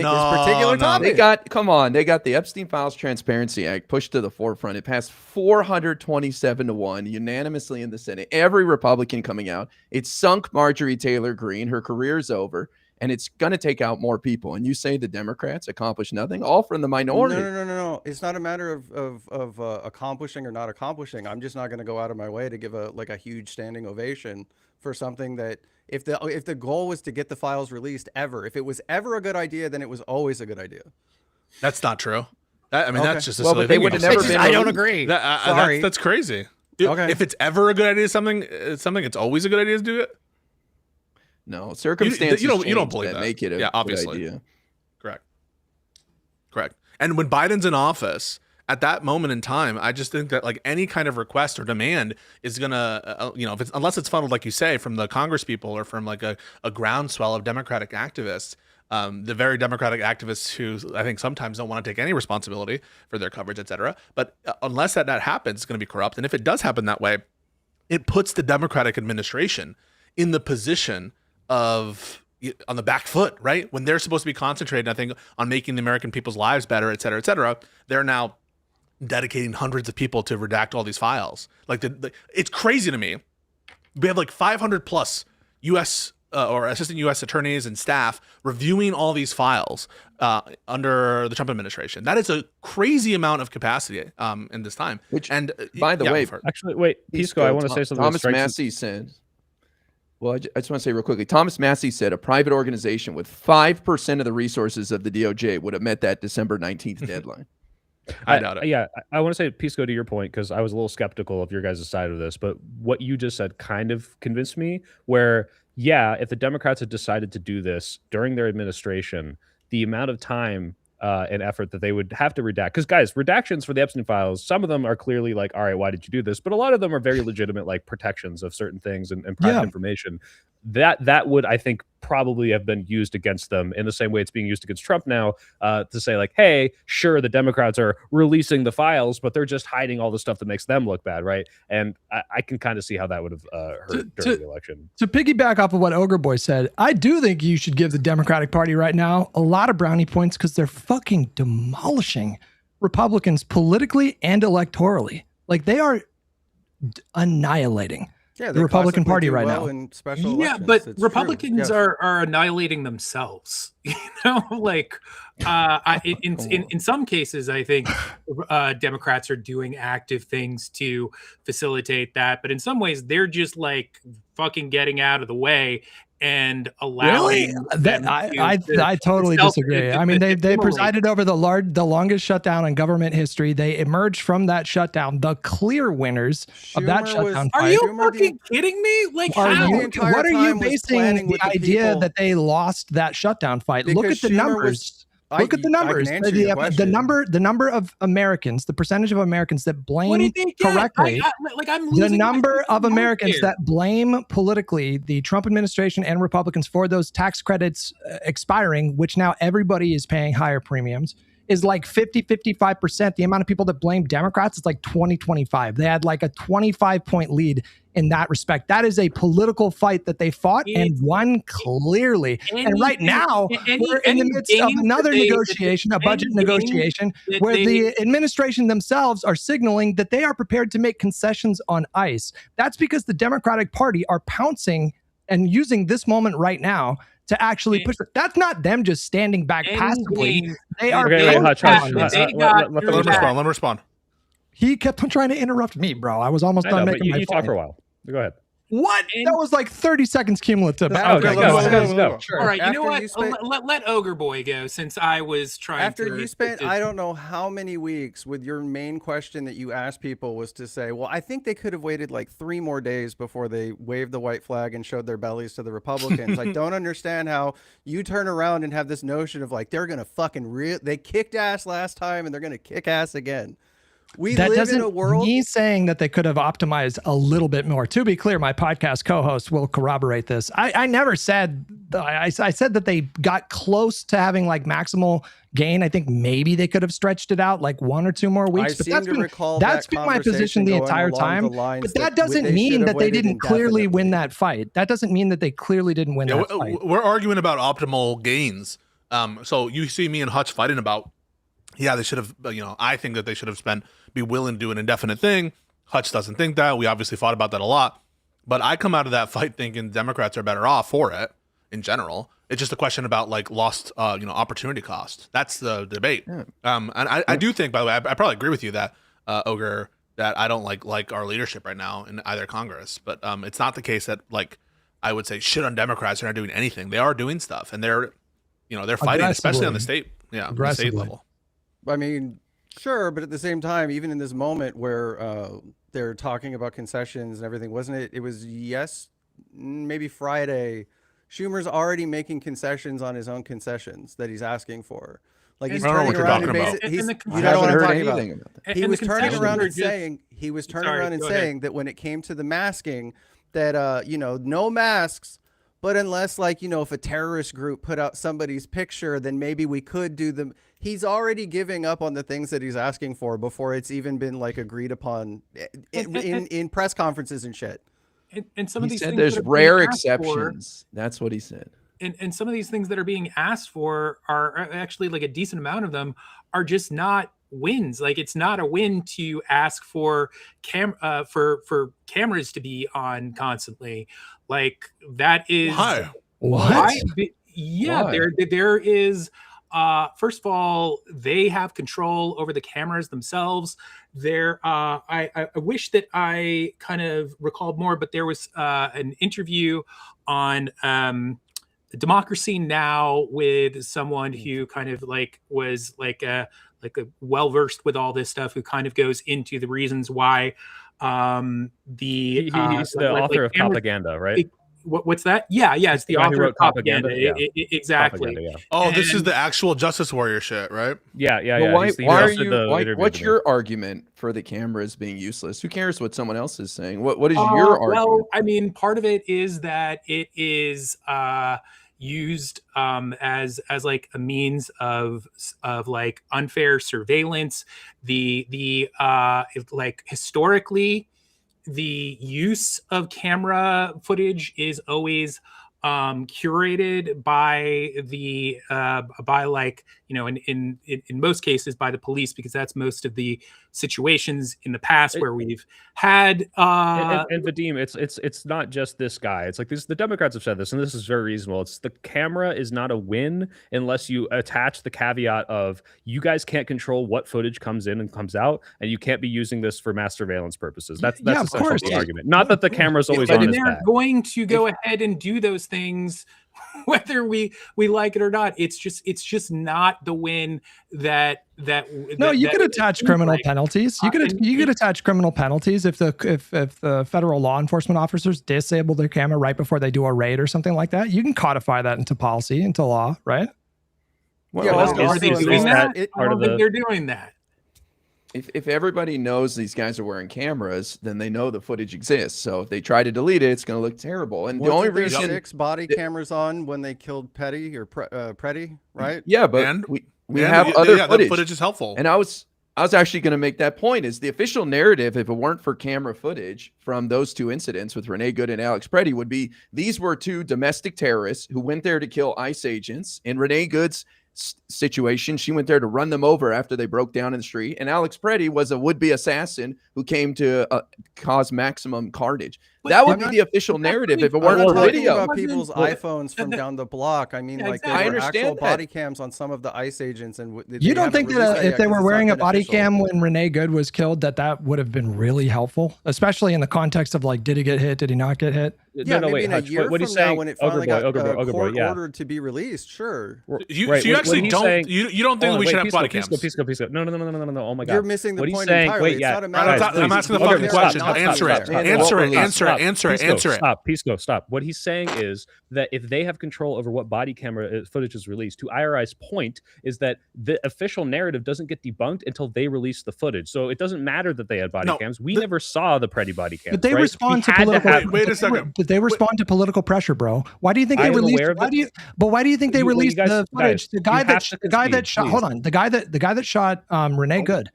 He Mhm. was filming that with his phone. They released that the next day because political pressure went through the fucking roof. And the same thing's going to apply to body cameras. I think these 2 guys are horny to not acknowledge like a clear Democratic Party like win or potential win. That's so you're possible, preemptively. I don't I'm get into just asking- personalities. No, I don't I'm want to just get into asking, personalities. you have to acknowledge Just that saying. the Preddy thing would not have blown up the way it did if we had a delay in the release of whatever body cam footage, or if the body cam footage didn't see so clearly what we saw on that iPhone camera, which was they gunned this guy down in the back. No, on it's the always street. better. It's That's better. what I I'm agree. I saying. agree. It's better to have Oh people amazed filming here that. that you God. guys.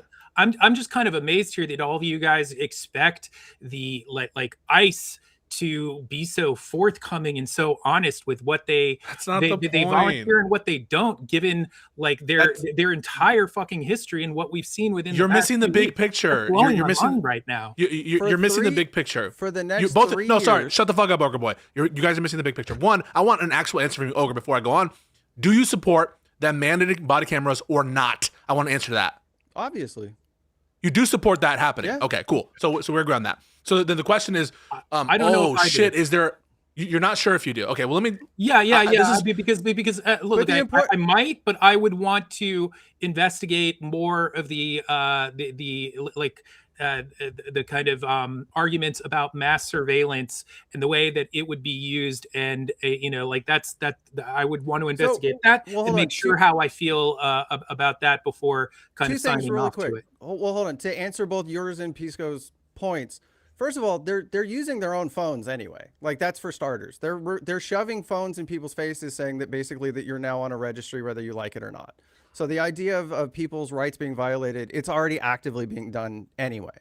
But the other aspect you're of this missing the point. You're missing the point. The point is you need to bog them down. I had one more, and it was going to speak to what you're wanting me to address. You don't even know. The other aspect of this is like, yes, body cams are obviously a good thing, but at the end of the day, you're talking about a delay, a dice roll as to whether or not that information that's on the body cam ever ends up being something that the public has access to. No. You're missing the big picture. Are they going to abuse and selectively release and withhold stuff, whatever? Of course they are. They're already doing that with tax information. They're already doing that with everything they have access to. The point of this opposition, this resistance against the administration, is to bog them down in procedure and bullshit issues that they have to go into court to argue. The more little latches you have on about, did they release the footage? Did they not release the footage? Those are ripe opportunities for us to go into court, issue a fucking FOIA request, ask for an injunction, release this information. They're withholding the information. The more you can bog them down in fucking court and paperwork, the better. That's why this is obviously good. I know we're going to have people with cameras there. We already expect people, patriots, that do their First Amendment jobs and record people. So it's not like the footage is necessary to investigation. I don't think that it's generally going to dissuade conduct anymore. It's to bog them down in procedure and give opportunities for us to hold them to account, including this whole will they or won't they release the image? They're being corrupt. They're not releasing it. It's all about that.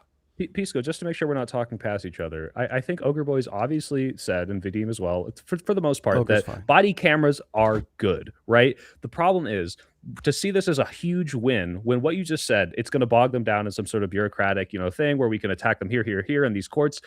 That versus having transparent body camera footage of them doing something viscerally wrong and releasing that the day or the day after is such a bigger win compared to what you're describing as not a bad thing, but I don't think would have nearly the same amount of public outrage, the same amount of support for ICE plummeting, the same amount of pressure that allowed us to push the ICE out of Minnesota. I don't think that would have happened without the camera footage of this person recording. And if that wasn't there, because they're just going to break the law. They're just going to break the law. I mean, you can't trust them to follow the law, even if you were to pass it.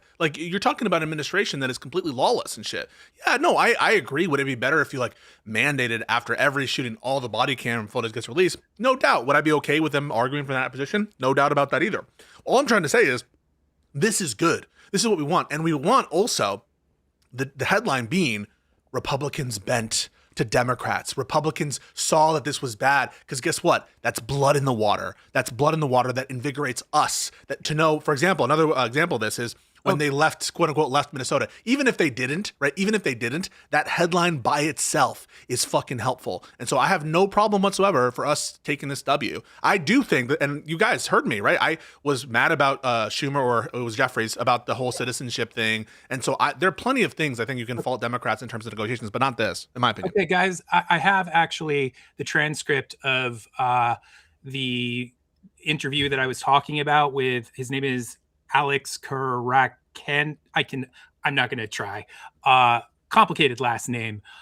So I can read what he had to say here, and I think it's worth hearing. So here I go. If I have to say one thing in this moment, It is, do not become distracted by meaningless and counterproductive so-called reforms. Everybody who studies these questions understands that body cameras are not a reform to any form of police violence. There has been overwhelming research. There's so much research and overwhelming consensus on this question that even the federal government's own position for a decade or more has been that body cameras do not reduce police violence.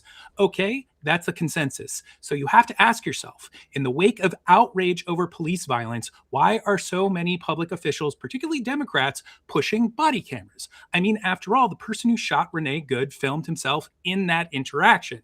When what we know from all the data is that there was a moment when the police were so desperate to get body cameras, so were prosecutors. They badly wanted them to dramatically increase their surveillance capabilities, to link facial recognition software. There was billions of dollars at stake in cloud computing contracts for the tech industry and the surveillance policing industry. The prosecutors wanted them so they could prosecute in higher volume, low-level cases against the most vulnerable people in our society. There were all these reasons that they wanted them. They wanted them for crowd control. You're seeing now with ICE, when they go out on the streets, they have these cameras. They scan the crowd. They're mapping people's faces. The policing industry wanted body cameras. They wanted them so badly that before they got public funding for them, they were getting private donations from people like Steven Spielberg because they were so desperate to get these cameras. Now, there's probably a lot more here that is worth reading, but it goes on for several paragraphs, and unfortunately I haven't read through it, but I think that just from that alone, we're starting to see this expert's very clear opinion that these conditions that they're holding out for are, according to him, like just meaningless and in many cases counterproductive. So I'm going to go with this gentleman's point of view because I think that he knows more than all of us combined. Who is this person? Like, I don't trust this bear session. You say you trust this person on the basis of his expertise. What is this expertise? Off the top of your head, do you know? He's the author of Propaganda. He is someone who speaks very often on myths about immigration, crime, and policing. You're not talking about his and the last thing that I'll say also is that Democracy Now! I mean, like, I would like to be able to give you more in the moment about this particular person, but Democracy Now! Is excellent journalism. They they are very discerning with the people that they have on and the experts that they choose to speak to on topics like this. But so, I have an even better idea. I have an even better idea. Okay, this is what we'll do. Okay, we'll encourage all of our protesters not to take videos either. No one will take videos. Wait a second. Let me finish my thought. Okay. Well, okay. So no one will take videos. And because you agree, right? If people are like taking videos with their cameras, all these different angles, that's going to be these tech billionaires like fucking Elon Musk, they're going to be able to use all of that data to put it into their Palantir systems, right? Mm-hmm. So we should encourage all people not to record, correct? No, because first of all, why is the framing disingenuous, Ogre? First of all, you're talking about average citizens versus the state, for one. I know I'm talking about that. Why is the framing disingenuous? It's called the fucking comparison. Well, Pisco, I think because they're not saying we shouldn't record. They're just saying this is lackluster compared to what they really want. No. Sorry. Sorry. I just responded to a fear regarding tech surveillance and using facial identification, to identify people related to crimes in these networks. That would be true both of body-worn camera footage and freely published imagery and videos from people who are recording on the scene. Correct?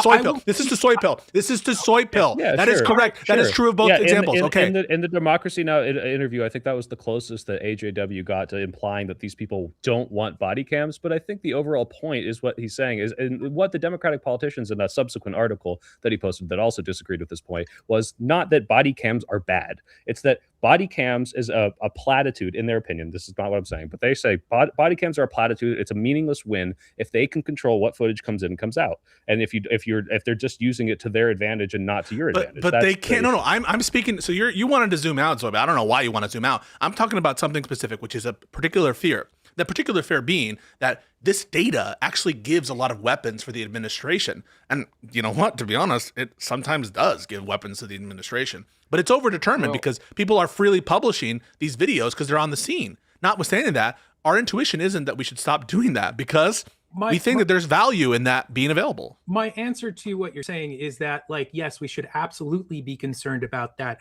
We should be, as a society, and also just political content creators on the internet, my opinion is that we should be speaking up about these issues so that hopefully mass surveillance doesn't get to the point where every single time that we shoot like some video, it's just going into the Palantir system. Now, we might get to that point, and even if we do get to that point, I would argue that it is still better for civilians to be shooting people because, again, we have the matter of like, are the authorities going to actually be forthcoming with the footage that we want them to? No, of course not. So it is still a net win for people to be shooting what they can, because then they are kind of like more in a position where if shit goes pear-shaped, they can fucking do something. What about Palantir? What about the threat? Pisco. We got 30 minutes left, and I do want to take a step back and talk about, because Josiah actually have a perfect super chat to transition to this for the last half, because this is the main reason Ogre Boy and Vadim are on. He said, definitive answer from both of you. Vadim, you can go first. Would the country be better under a Kamala presidency? Oh, absolutely. Are you fucking kidding me? Yeah. Okay, Ogre Boy. Yes or no? Both of you vote for Kamala? Wait. Let Ogre. We'll get that after. Yeah. I was telling people prior to the election that they should be voting for her if that was something that, if they were coming to me for advice on electoral politics specifically, I laid out the issues, and I still said ultimately that Kamala would have been better than Trump and that they should vote for Kamala. Yeah, okay. I mean, what I wanted to kind of launch into before we kind of hold on, real quick, super quick, Vadim. Is there something wrong with your eyes, Hutch? You seem to be blinking a lot. I just emote a lot, I think. Okay. I'm not used to that. Go ahead, Vadim. Wait, that's a lie, right? Wait, hang on a second. That's a lie, isn't it? Ogre Boy, you just lied? Yes or no? Wait, Ogre. Did you just? I think he was just commenting on Hutch's reaction. No. I just want to be clear. Was that a lie? You just lied, right? It was being hyperbolic and sarcastic. But it doesn't answer. Did both of you vote for Kamala? I'm not trying to give you a hard time. I'm just curious. Yes, I did. But actually, I mean, there was something that I kind of wanted to launch into in the remaining time that we have. Won't be able to get to everything, but could get to one conversation that I very much wanted to have with all of you, and so did Ogre, that is just basically directly connected to that. So I was told from Soy Pill that I'd have like an opportunity to kind of like read a little something that I think kind of like is a springboard into that conversation. Keep it is brief, that okay? Not the whole manifesto, but like, yeah, your introduction to like why you want to talk about it. Brevity is the soul of wit, as they say. Okay. Well, I think that this will. Here we go. Okay, I will just go ahead and read it. So. This was supposed to be set at the top. So, okay. So, I said a big part of what brought me here today is summed up in this Twitter exchange that recently popped off and sparked a wider conversation on Twitter.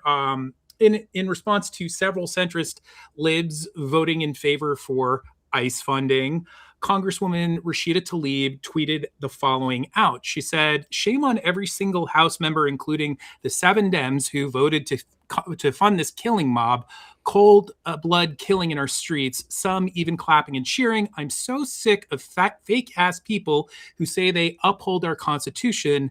No, you don't if you fund this madness." And that provoked political consultant Neera Tanden to quote tweet her and say, "A lot of people can criticize the members here, but the last person who should do that is a person who helped Trump win when she could have supported the Democratic presidential candidate." So here we go. And I just have like a few more paragraphs to read. I wanted to say that I personally think the purpose of a statement like this from Tanden is more or less akin to a thought terminating cliche. She's falsely attributing blame for Harris's election loss here. And just to provide necessary context for everybody out there, in regards to Tlaib, she vigorously spoke out against Trump and the threat to democracy that he represented.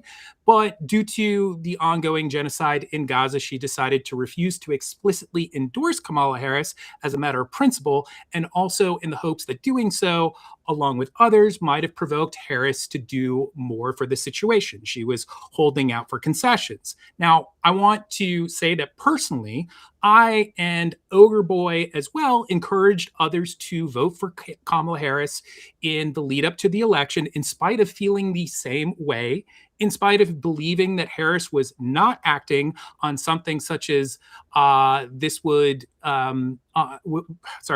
spite of believing that Harris not acting on something such as this would have inevitably helped to provoke a great disinterest and apathy amongst voters that spread far beyond that of leftists to potential voters of all stripes everywhere.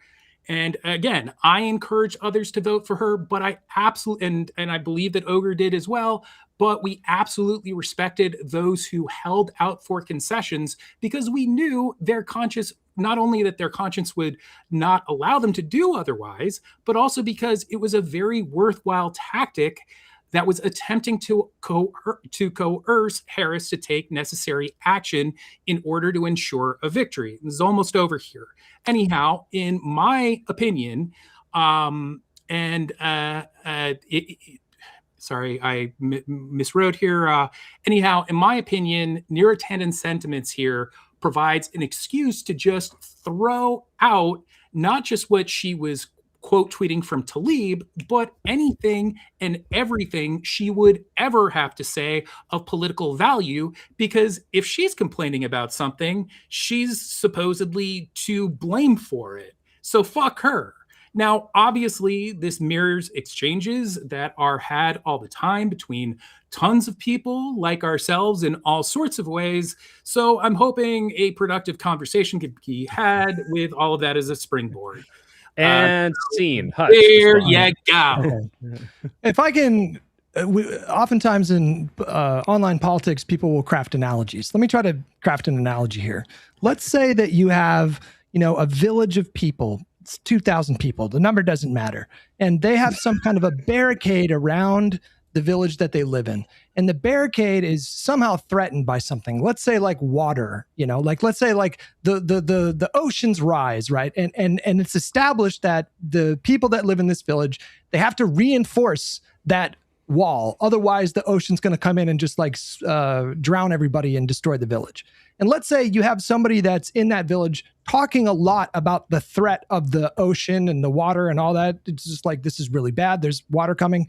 But then let's say that person doesn't help reinforce the wall, and then the wall collapses. Do you think that the person who didn't help potentially, or not potentially, do you think that the person who didn't help could have helped to stop the water coming and killing everybody?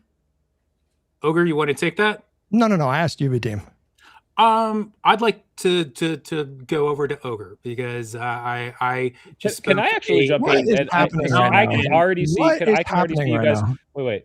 I can already see you guys talking past each other. And what's going to happen is, tell me if this is wrong, Vadim and Ogrebug. This is my position, but tell me if this is a good steelman of what you guys are saying. The people that were holding out for concessions were not thinking that with their help, they would have stopped Trump. Their thought is, if you don't listen to me and concede to my argument on Gaza, you will lose. So it would be, in its analogy, it would say, to be more specific, if you don't do the thing that I want you to do, I will help Donald Trump win. Sure, I understand the framing. I understand the framing, but Hutch, let me finish. That is not helping. Yes. They are already trying to do something about an apathy that is going to be there whether you like it or not. I'd very much like Ogre, because I know Ogre Boy has a lot to say about this, and I said a mouthful, and he can talk very capably about this. I thought Ogre Boy, I thought you changed your mind about voting for Kamala, and you think that would have been the right thing to do. Didn't you tell me that? The discussion in the moment is still the same. The idea of what a lot of people were trying to do in 2024, it was akin to yelling at the main character inside the movie theater while you're watching a horror movie, trying to tell somebody that the murder is right behind them. This was a United States representative who has a tremendous amount of influence in the state that she serves, which happened to be a battleground state. And she could have, at any point, told her supporters in no uncertain terms, the threat of Donald Trump is real. He is going to probably be worse than the first term. Everything that they're threatening to do in Project 2025 sounds like it will do a lot of damage. It will kill a lot of people. We can get into the USAID cuts, but I feel like that point has been made 1,000 times. And nobody forced her. You say holding out for concessions. I don't know what that means. Like, through the election? What does that even mean? What do you mean you don't know what that means? What does it mean to hold out? Was she hoping for a concession the day before the election? Was she hoping for a concession on the day of the election? Looking for her to either do a weapons embargo or to and that didn't happen. Or to promise a ceasefire. Hopefully, and that didn't happen. But that would fucking right. If she had done that, 10 million people are going to die from USAID cuts, and it's partly her fault. It's partly her fault. Yes. Vadim, what he's asking is, yes, holding out for concessions, he understands the concept of, hey, I don't really want to endorse until you do this. But once it becomes clear this is not going to happen 24 hours before, because she's not going to pass that in 24 hours, why not at that point then endorse? Because it's a fucking genocide. Is Donald Trump is he a fascist? What's that? Is Donald Trump a fascist? Donald Trump is a fascist, and that's why. Is MAGA as I said, is MAGA a nascent fascist movement? Is there an emergent fascist? Throughout her campaigning, spoke to that constantly. You're not. You seem to be just breezing past the responsibility that people have to use their influence. People are automatons. To use their influence to affect the best possible outcome. Okay, if you are a sitting representative, the best possible outcome. You don't need to interrupt every time I speak, Vadim. Yeah, but you're let me speak. I am not long-winded like you. I can make my point in 10 seconds without 50,000 qualifiers. Go ahead, then Vadim respond. Okay. You seem to be of the mind that people don't have a responsibility to use the influence they have to affect for the best possible outcome. You think that people get to I'm saying that this is the way that they are using their a couple influence. Seconds. You seem to think that people can just absolve themselves of any responsibility that they have. She's a United States representative. Okay? You cannot tell me in one breath that Donald Trump is a fascist, and then in the next breath tell me, but I'm going to stop short of endorsing the only person that could beat her. Don't tell me what I think. I'm telling you what you're telling me, bro. You're saying that she didn't have any responsibility. Okay, let Vadim respond. You shaved your head, and I think maybe you have like some sort of let's not do this. Don't go there. It's beneath you. It's beneath you. That gives you like psychic powers now. It's that the lack of hair allows you to pierce my brain and know what's going on. Just say you need a nap. Wait, Hutch, let him respond. Okay. Let him tell you what he thinks. Okay, let's go. I think that they were using their influence to the best of the ability that they could by holding out in order to get something which they knew was the only thing that would win the election. Them kind of saying this scenario in which they kind of bit the bullet and did some sort of please vote for her. I know it's a genocide and they've completely ignored us. They didn't listen to us at they kicked us out basically at the DNC, and they are just kind of shitting on us by funding a genocide of our community. Please just go ahead and vote for her anyway. Yes, maybe in some cases that would have gotten a few more people out to vote, but that would not have created the sort of groundswell of support that would have occurred if they were successful. Okay, I follow you. So if they don't have influence sufficient to make any kind of meaningful impact on the election, why were they making demands? Well, because pause on that for a second. Okay. What leverage did they have? You're saying, well, they couldn't have really made a difference. Then what doesn't that annihilate the very premise? It's absurd that they would be holding out for concessions, because what leverage do they have? What other options did they have other than trying to appeal to their representatives? There's also another aspect of this, which is just kind of like at a certain point, people do have certain kind of like principles that they like are going to like hold to, and that's under. I mean, is there no situation where you guys would like where you would respect someone who did the same if like, I mean, like no, there are some situations. No, there are some situations. It's just they didn't present themselves. Well, if there are some situations, like Vadim, for example, I've very often why said, not of all things a genocide? What like? I'll tell you why. If you're going to have, yeah, I'll tell you why. If you're going to just last sentence, okay? If you're going to have the cutoff at some point, then like why is like a genocide not the point where you start doing that? Well, I give this example a lot. Wait, I want to respond to this because Vadim, I give the example a lot of like I sympathize. I know people who have family in Gaza that were killed by Israel. Okay, like I understand their line of reasoning of like, wow, it's very hard for me to hold my nose and go say, yeah, the person who helped that happen, I'm going to go vote for you. But it's our job as content creators and politicians as well, especially so, to say, hey, just because this thing is happening and is awful, there are more things that are going to happen. And because both of you acknowledge Trump is just demonstrably worse, we need to do everything we can to stop that. It doesn't matter if you won the election. There's no like scenario. No, wait. I agree with that. Wait. I agree. Wait. I agree with your take that the Gaza issue didn't swing the election. That's why I think it's so ridiculous sometimes for people to claim credit that, oh, if they had just, to Hutch's point, if they had just listened to us, they would have won the election. I think that the loss had to do more with prices or whatever.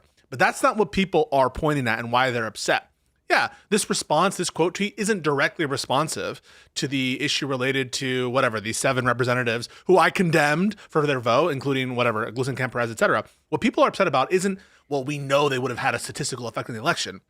It is the priorities of these people and what they view as the existential nature of the threat or that Trump imposes. The fact that we are all on this plane together and we're all going to fucking die if we don't gather forces and do what it takes for the benefit, not just of ourselves, but for millions of other people in other places, including the people being slaughtered in Gaza. And on every score of that, there's a frustration not to be lectured to by these people. I'm not saying that it's directly responsive to what these people are saying, but you should at least understand where it's coming from. It's being sick of it. It's being sick of this kind of talking down to people who wouldn't even do the bare minimum. No, you're like, okay, go ahead. I want Ogre Boy has. There's a couple different things here, and the first one is essentially one of the arguments, or at least the attempt to try to make this make sense, is that it's not a matter of what we as a group or the people sitting on Politics Nerd Island that spend all day reading and listening to commentators and public speakers and all this different shit. It was an attempt to try to like get some kind of message across to normies and have normies hear what comes out of the candidate's specific mouth to say what they were willing to do. She had the opportunity sitting across from Dana Bash to say, what are you going to do different? And she said that she wasn't going to do anything different. But play it out, Ogre. Can I just say, play it out? So for example, let's say that we're in your world of political sort of analysis. Kamala Harris says, you know what? I'm going to announce for the first time here, Jake, whoever's doing the fucking debate, what's happening in Gaza is a genocide. And I'm immediately resigning. Because that's what she would have to do, wouldn't she? That's what she would have to do if she were the vice president of an administration that is a party to a genocide in that respect. The way you're saying is she can't be a party to it. She has to resign. How the fuck can she declare it as a genocide from her position as vice president, part of that administration? I'm not. Talk me through it, Ogre. It's not. What should she have done then that she didn't do? You're picking the maximalist position in the other direction to try to turn it into so you don't hold it. You don't hold it against scenario. her. You're right. So you don't hold it against her. So now let's play another. All she had to do. Let's just do the other scenarios. Can we fucking talk? What's happening here? Only thing that she had to do was say, yes, under my administration, if evidence comes across my desk that the Leahy Act or the Foreign Assistance Act, 620I, I believe, that when and if these things are being violated, I'll look into it. That's it. Yeah. That would have been enough to get a lot of the grassroots activists. Why would you ask me if that's what I feel is necessary when I'm telling you what I think is necessary? Okay, so what you've just produced, right, is you're saying, I'm not asking her for the sun and moon. I just want some sort of token gesture that she would look into her boss and everyone that she works with for violations of the Leahy Act. Okay, but that's the person that and then wants to what's be the ogre? Ogre. Let me finish. What is the next question after she says, I think that we should look into violations of the Leahy Act? What's the next question? You produce it. What's the next question? Go. Why hasn't Biden done that? That's a great question. Do you feel, or how about number two? Do you feel the Leahy Act has been violated under administration? Can you let me talk for 5 fucking seconds? This is so exhausting. Maybe our administration is violating its obligations with respect to genocides. And so, so if we go back to what I actually said. That's a good political strategy. Can I go back to what I actually said as opposed to what you tried to make me say? I said, all she had to say was essentially, if information comes across my desk that there's violations of the Leahy Act and the Foreign Assistance Act, I'm willing to look into it. That would have appeased a lot of the leftover. And also, bottom line, here, let me ask this, because this is one of the things that I wanted to get at. Do you guys even fucking continue to read articles or stay up to date on any news whatsoever to any of this shit? Why is that relevant? Why is that? Hang on. So first of all, why did you just bring that up?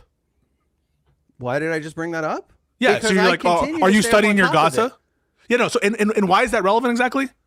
Because there was 2 articles that came out in November specifically about how the Biden administration knew in December of 2023 that they were already committing war crimes in Gaza. No, you're getting into the substance. You're getting into the substance of the argument. That's not what we're talking about. I haven't forbid I touch on substance.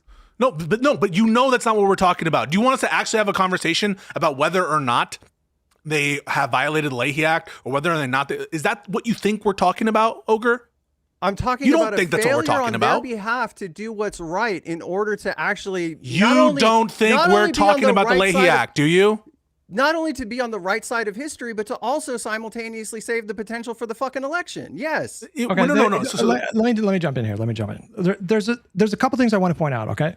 There have been multiple independent organizations that have done their own estimates about the projected death toll from USAID cuts globally over the. You can there Jesus was Christ. nothing. Don't moralize to me about Gaza. Project 2025. No. Don't moralize to me about Gaza and imply that I don't give a fuck about people dying or whatever. If you're going to poo-poo and hand wave stream and then came up with the USAID shit you, dude. You, all right? You don't even think it's genocide. Hold on. Just give me a second. Don't speak. You told him to speak. Fuck you. The current projections. Hutch. I muted them. Start over, and then the current projections right now. And I'm gonna make my other point. The current projections now are that 200,000 kids on the low end of the estimate have died just in the last year from USAID cuts. That number is expected to swell to over 1 million. So you have no leg to stand on. You have no leg to stand on moralizing as though your red line of Gaza was some kind of justification to allow the Trump administration to come in and do what he did. I want to make my second point that I think is much broader, which is that you guys need to stop treating these elections like it's a fucking game that don't have real consequences. Okay? These are real. People are living and dying because of these things. The outcome of the election is so oh my God, shut enormous. The fuck up. A week ago, listening to both you don't get to tell me. You don't get to tell me that it's. Hold on. Let me. I wasn't quite done. Now? I wasn't quite done. Stop using the threat of helping Republicans win. You are reversing this whole listen to me. Thing. Stop using a strategy of I'm going to help Republicans win. This is pathetic. Please, just for a moment. Vadim, this is pathetic. Don't ask your soldier boy to jump in and take over for you and then jump in with this belligerent nonsense. Yourself. Do I look scared, Ogre Boy? Do you two intimidate me? Okay, wait. Hutch, let him respond. No, I was not. Let me make my last point. You guys, can you mute them for a second? Mute them for a second. I'm serious. This belligerent clown. Let him respond. You're gonna have to let him respond. He cut me off, bro. He's been screaming the whole time. It is because I'm fucking disgusted by what you're saying, and I need to. You told Overboy to jump in because you don't know how to collect your thoughts, and then I start speaking, and you jump in and start yelling. No, you don't. I know exactly what I want to say. I'm muting all three of you. Okay. Hutch. Wow. I think your point was almost done, but you did make a lot of points there, and clearly Vadim wants to have a little response to this. So let's let Vadim get a word in. Then Ogre Boy can respond, and then you can all scream at each other again. Okay, 3, 2, 1, go. Yeah. Okay. So it's my turn now. Is that what's Yeah, happening? go ahead. Go ahead and respond. Jesus Christ. Bro, you are far more to fucking blame for this situation. So you're someone who every step of the way has denied that there is in fact a fucking genocide going on to begin with. So like I'm not like going to be like lectured by someone who actively helped create a status quo with the situation that is the reason why we lost the election, because fucking the Dems and principally Biden and Harris did not do not only what was a moral imperative, but what was an imperative to get people out to vote, to create a groundswell of like just like a feeling that they were going to actively be different than Biden, and like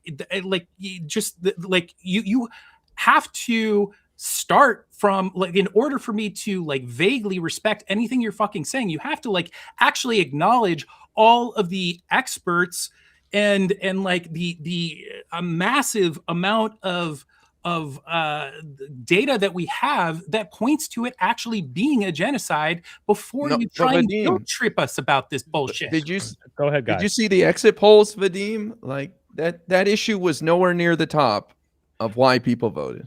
Well, I've already put in front of Hutch before, like a aggregate of 34 different polls that show that it would have meant winning in the swing states for Kamala. And the first name on that list that put the first poll was Laksha Jain, your guys' fucking polling boy.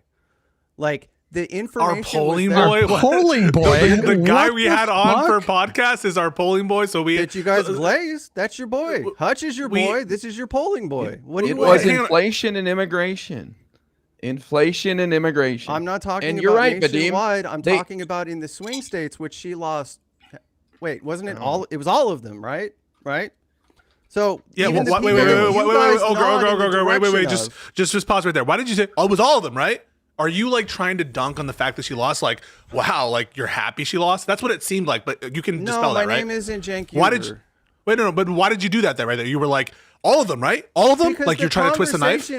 Why are you trying to twist the knife? I'm asking, are you trying to twist the knife when you do that? Because there's also an absolute refusal to learn any fucking lessons from this whatsoever and blindly, reflexively defend people that didn't want to win. Okay. Can I jump? She left. She absolutely explicitly left votes on the table. And the real bitch of this is I actually brought like a full 2 pages of fucking notes, clips. I got shit that I was going to use to make my fucking case. Those analyses, I thought there was going to be something fucking substantive that was going to happen. I had a conversation. I had a conversation with Prime about this stuff, and those analyses, they only do like one part of it, which is like how many votes you would have gained. But you don't do the calculation on how many votes you would have lost, and that's what's so insane about this entire thing. You know, but that's my point. You guys, listen. This is actually, to me, this is actually really important. There's an element here that you guys, in Hutch specifically, which the whole point of this was like Vadim and Ogre Boy confront Hutch. There's a whole cross section of this information that you guys never present to your audience whatsoever. There's a half of this story that's completely missing, and then maybe they could come. No, this is bullshit, Ogre, because you know I get a lot of shit because I am someone who thinks that like we shouldn't be doing this kind of like pivot to Manchin or whatever the fuck it is. I get a lot of shit for that kind of stuff, and when I say I don't think lefties cost them Kamala the election, I'm basically saying that by and large, the left came through for Kamala. That's my empirical conclusion based on the data that we have available. What you're suggesting is the left did cost Kamala the election. That is what you are suggesting. Right? No. So I'll ask you now. Did the left cost Kamala the election? No. What? Why not? That's, you're missing in virtue of what? In virtue of what? The whole what did they loss in the swing states. It was the loss of the normies, the ones that don't pay attention to politics the way that we fucking do. They cared about Kamala's position. So the ones who are not read in on Israel-Palestine. The Those ones are the that ones she go lost. off of the bare minimum information that they have the ability to even pull their heads up from their lives and take a look out on a daily basis. And they knew enough to know that Kamala. And then when Kamala has the opportunity to go on a national stage and say what the fuck she's going to do different, including Gaza, was basically she's not going to separate herself, which she also Understand how fucking insane that lied is. about during her book tour. You're suggesting that the Could've least just informed lied. among us. Guys.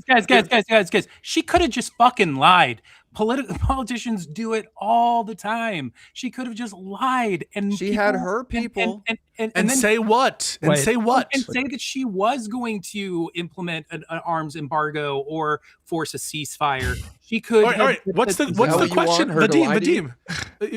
First of all, I mean, that's not going to be. People are going to be upset that she lied or whatever. I don't want her to lie, but I'm just saying to Imagine she said this. Imagine she says this. I believe that there should be an arms embargo on Israel. Yeah. What do you think is the problem with the sitting vice president coming out and saying that? I don't know, but it was the right thing for her to do. It undercuts Biden in the course of the negotiations that they're actually having, where he was actually trying to push for a ceasefire near the end. Yeah, His vice president over there talking genocide, talking arms embargo, talking all that stuff. These are sensitive international conversations, just so you're aware. People wanted there to be they were getting sick as fuck as Biden. And so they wanted a departure, especially number two. Wait. I just want to finish. And number two, she looks weak. It'll make her look weak. So I'm not saying that I don't agree with the policy. I don't think that we should be. I don't think we should be giving funds to Israel. But the political. No. It makes her look weak. It makes her look weak. It does not make her look weak. Otherwise, there's nothing strong about capitulating to your boss. I want to just asserting yourself and doing something different, which the whole country wanted her to do, would have protected strength. Can I agree with you, Vadim, and just say briefly, I agree with you that Kamala did not do a good enough job separating herself from Biden and showing how she would be different. I don't think it would have mattered on the issue of Gaza. I think it had way more to do with inflation and what she would do for this country to make people's lives better. Well, hold on. Okay, well, to be fair, can I play off that for just a moment? Go for it. So, first of all, no, that wasn't the singular thing, but it would have been an indicator that she was willing to start branching off in a different direction or a slightly different direction from Biden. That you're correct in that. It wasn't the only thing, but there would have been enough there to, I think, especially if it had happened earlier, that could have gotten a lot more grassroots attention and pushed her campaign farther than what it had. And I still, I said, why are we even fucking? Can I ask? Why are we even talking about this? This is a deflection because the difference is we are willing to acknowledge that there were mistakes. Let me finish. We were willing to acknowledge, and Harris herself is willing to acknowledge there were mistakes in the campaign. What you guys crucially are unable to acknowledge is that every voter who stayed home because of Gaza did a disservice to this country and should be ashamed of themselves, including you, Ogre. You tried to slide and say, well, I told other people to vote. You did not vote for Harris. And so you have to reconcile with your own shame, which you have not done. You should have shame. You should have shame. You should have shame. Because the other half I was going to say to IRI's point was that she lied about knowing the importance of separating herself.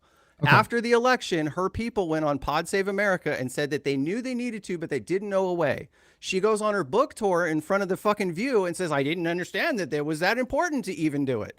All of this, much of this shit is fucking cope. It's insane. We have had so many conversations on this podcast about how Kamala Harris could have run a better campaign. To my knowledge, liberals do not shy away from these kinds of conversations. They happen all the time. So that's fine. We can dive into that topic if we want to.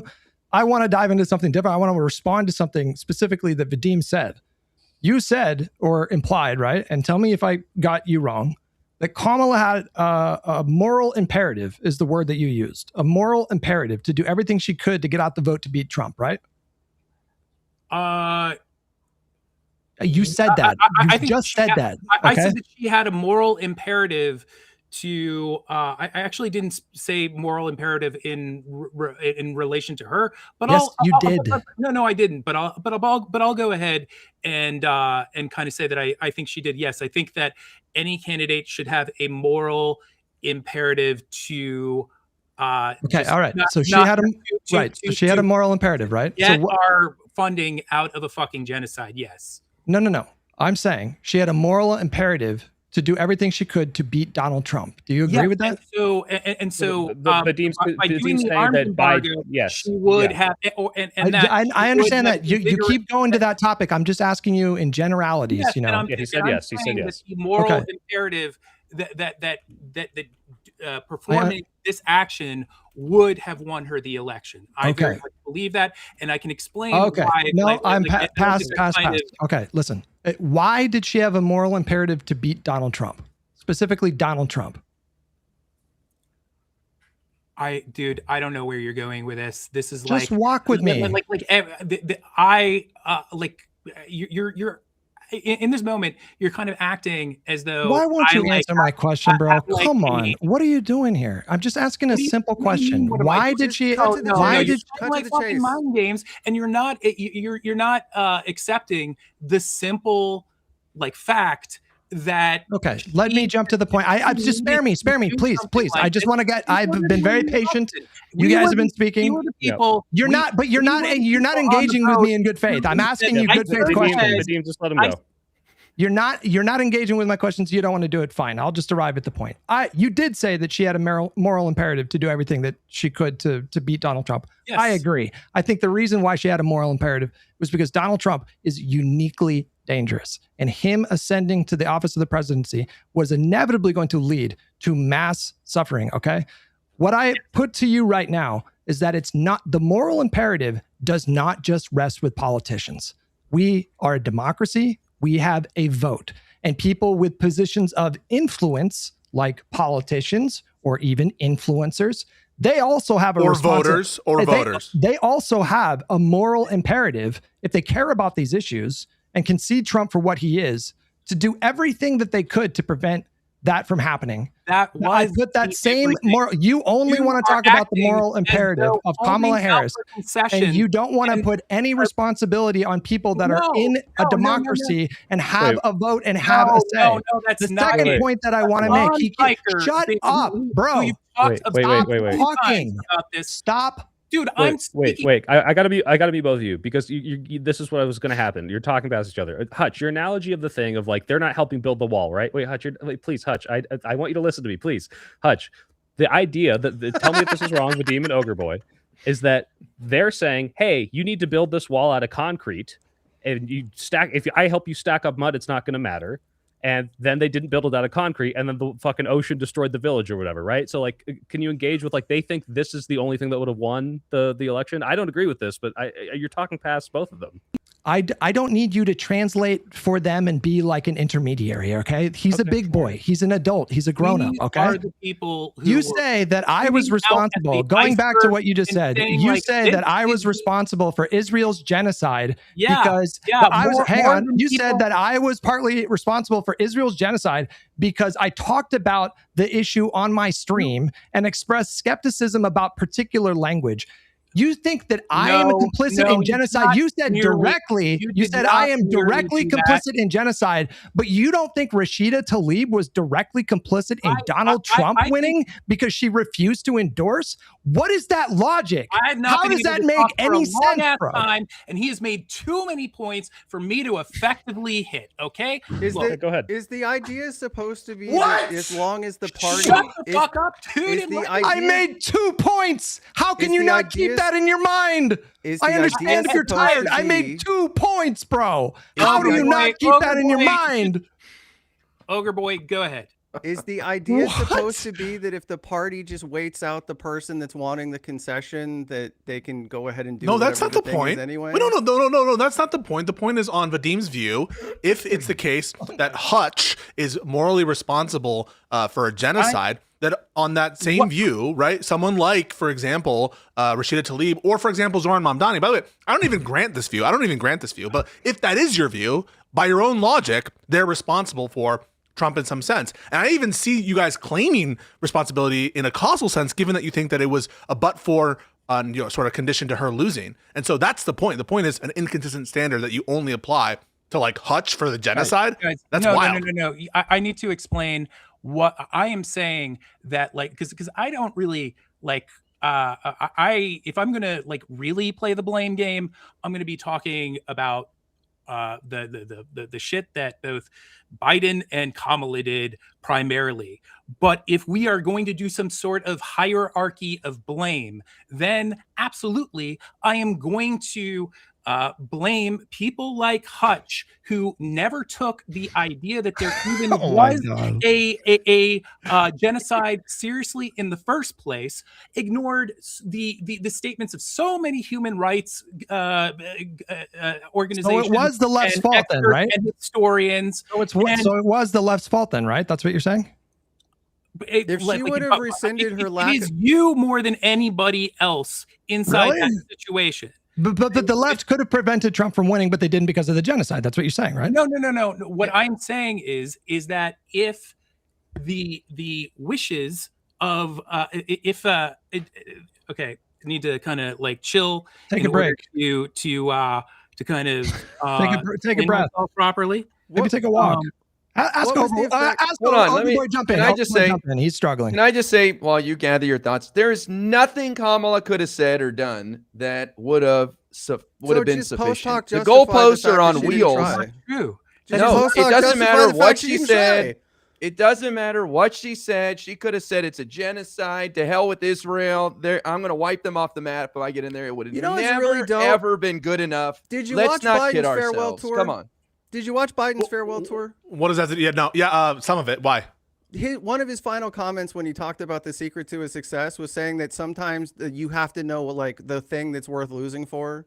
Like there's always going to be something that it's like, well, we can't do that because we might lose. Well, they lost anyway and still didn't do the thing that was probably worth standing on the right side of. We don't grant that. We don't grant that. But what we're examining right now is the culpability, the relative culpabilities.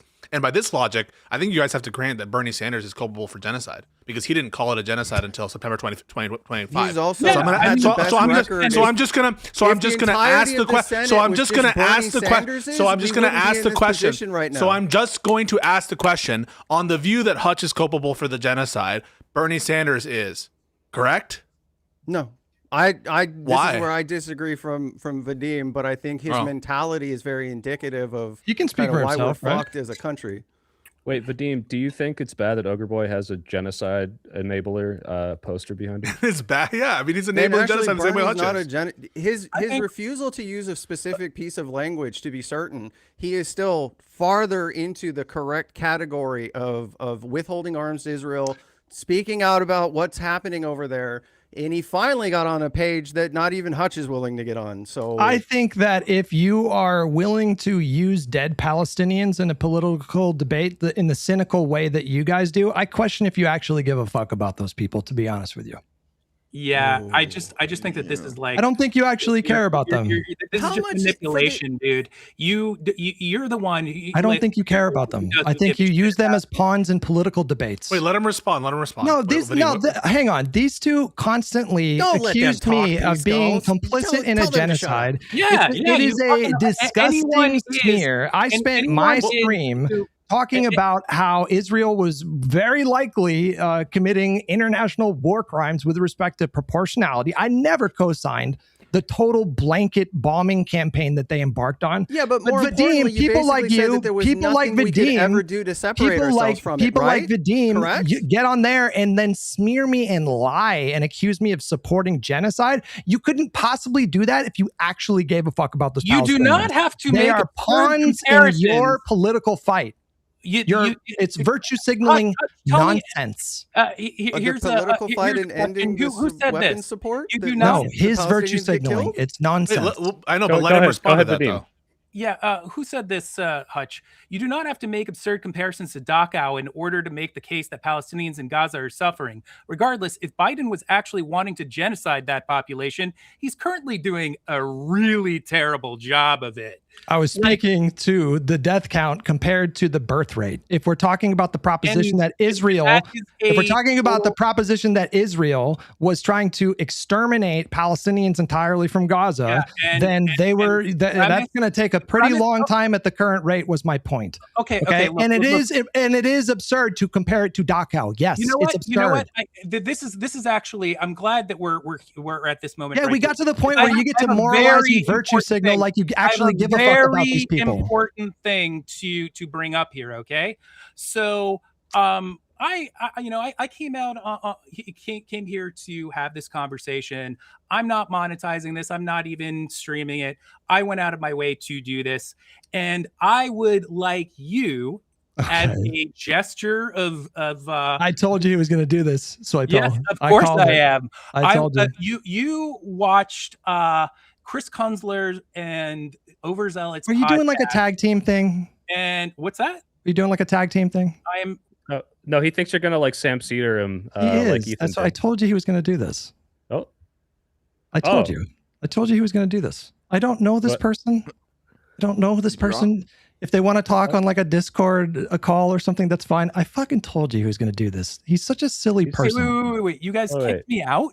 What the hell? No. It looked like you just left. So of course I'm going to do this. Of course I'm going to do this. You watched their podcast. You strawman them. You said all sorts of bullshit facts. And no, you did. And in order to continue having this conversation that we're having right now, get to the point. You can say it in like 5 words, man.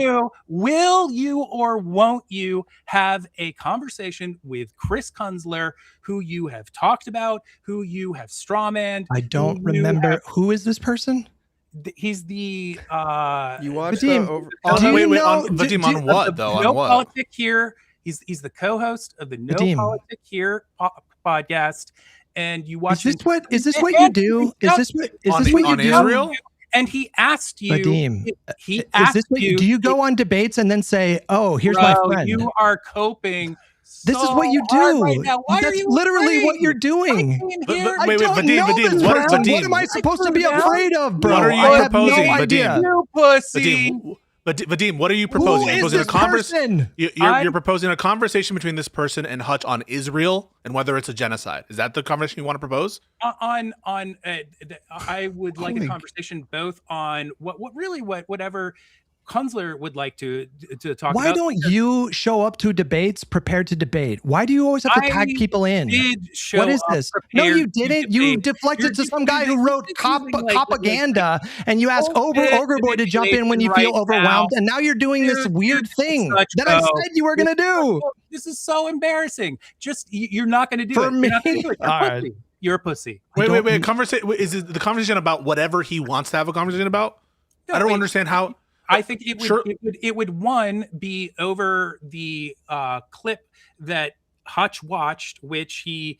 I'll tell you what. I will debate that. I will have a conversation with this person. I will have a conversation with this person if you agree to go on H3HC's podcast. Absolutely, sure. Okay, but I tell him to reach out to me. When you do that, I'll have a conversation with this person. Okay. I am going to be working on a. Yeah, but what does that have to do with what we're talking about? None of this has anything to do with what we're talking about. I thought that what we're talking about. I don't care. Okay. No. The reason why it has something to do with what we're talking about is because he started making certain.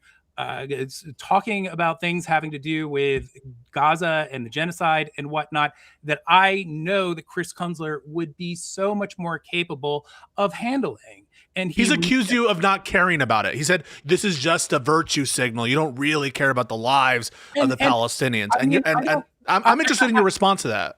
I mean, I don't really think that it's like, it's sort of like, when Hutch was watching J.D. Vance interviewed about like he was talking about fucking Hassan and the Collargate thing. Hutch said the most absurd fucking thing. One, he did not hold J.D. Vance in like. What does this have to do with? I'm lost. Wait, the Collargate stuff. Vadim, I just want. Can you repeat that again? Sorry, I'm genuinely lost. What is the Collargate and J.D. Vance? I missed it. I'm saying that, like, in that situation where he was watching J.D. Vance talk about Collargate, J.D. Vance said, like, the most ridiculous things about it. He said, like, this is the type of thing that serial killers do. And Hutch's reaction there was like, Why didn't you address his points? And the reason for that is that like why you shouldn't is because they're just bad faith arguments. They're bullshit. Sometimes you don't want. So you're going to come on the podcast and not engage in the stuff that I ask you? Wait, Hutch, did you say serial killers use the electro collars? I probably said some bullshit. I don't know. JD Vance said that. JD Vance. Oh, JD Vance said that. Well, what does this have to do with anything, Vadim? Nothing. It has nothing to do with anything. That was a situation in which he thought that Hassan should be obligated to speak to a manipulative like tactic, and I feel the same way here. I just I don't feel like I have to prove that I care about Palestine. Oh, okay. I see. Yeah. I would prefer us not to have the conversation about genuineness, but like I would rather just get to the issue. It just does feel like it's an inconsistent standard to like blame Hutch substantively for genocide. What I'm saying is not that I would never go out of my way to blame him, but if I'm going to create some sort of hierarchy of blame, I get more blame for the genocide than Rashida Tlaib gets for Kamala losing? Yes, because of the fact that you manufactured consent, that you oh my God, you contributed to a culture that did not take it seriously. Really? On that view, you're responsible for the election too, right? I mean, on that view, you guys manufactured a consent for a situation which you think is directly related to the reason that Kamala lost the election, the reason we're in this place. When you're telling people to still go vote for Kamala anyway. Wait a second. Ogre boy. That's not what happened. Would you vote for Kamala if you could do it after 1 year of Trump and what you've seen? Don't take it back now. You already said you changed your mind. Well, I appreciate if you take I appreciate if you take it back. I mean, I think that's good. Like I want to make sure that there's like a common understanding. I meant like he told me that you convinced him that he should have voted for Kamala, and now he's like hesitating because he's afraid of getting gotcha. I don't know what it is. Wait, hold on. Say that again, because you got cut off. Now that you've seen 1 year of Trump, Shut up. Hutch specifically, what the fuck did you just say? You told me that Pisco convinced you that you should have voted for Kamala. And then IRI asked you, should you have voted for Kamala, or do you wish you would have? And now you're like hesitating. Why? No, I said yes after 1 year. Sure. Yeah. So, why the fuck are you he's hesitating then? because I think he's hesitating because like we're all of us are like attacking them. So I mean, I understand. I just think that you should own it. I think you should just own it, Ogre Boy. And I think that's fine to do. But that's not the argument. That's not the argument. What do you mean? There's this overwhelming urge to try to put it off on anybody but the fucking candidate. Everybody else has. With the Ogre Boy, the whole point is. Oh my God! Mute the fuck out of me into oblivion, or I'm gonna finish my fucking statement. All right, finish. Sorry. This constant thing, and especially this was one of the I don't have a big interest, believe it or not, and everybody across the internet and lib circles is about to scoff. I don't have some big desire to necessarily defend Hassan when it comes to the specific argument that you, Soypill, tried to make a couple of weeks ago. This notion that he should be doing everything in his power to get her elected, when my argument is, and on another night, maybe with somebody else, I could maybe have this conversation, is that she didn't do everything in her power to get fucking elected. That is always going to be my point. And the thing I want to see is a fucking Democrat that's actually going to try to do everything in their power to get fucking elected. Ogre Boy, I'm the most on your side of being able to steelman your argument that you think that if she had done this, she would have got more votes. But Hassan is completely aware. He's a big boy and can say, hey, she's not going to change. It's 2 days before the election. I should tell millions of people to go vote for her. But at that point, what good does that do? At that point, what the fuck does that do? What good does it do? It gets them to fucking vote for her. What do you mean?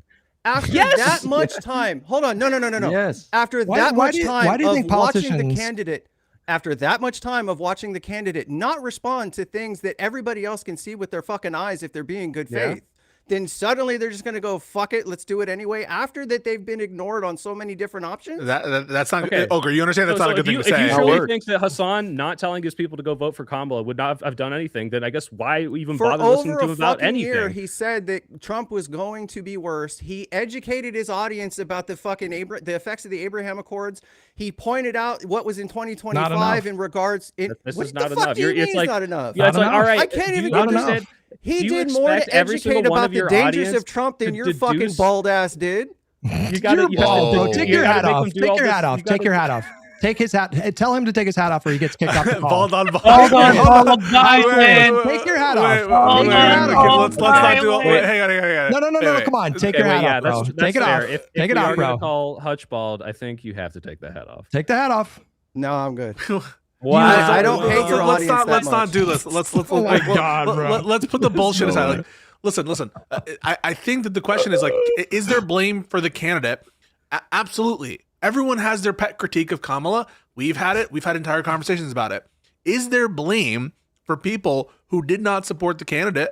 There has to be, right? Of course there is. Of course there is. How can there not be? And we just want to see a consistent approach. And so I don't think that the left cost Kamala the election. That's my view based on the data. I don't think that I'm not convinced that it was this withholding a vote. I think it has to do with what IRI said.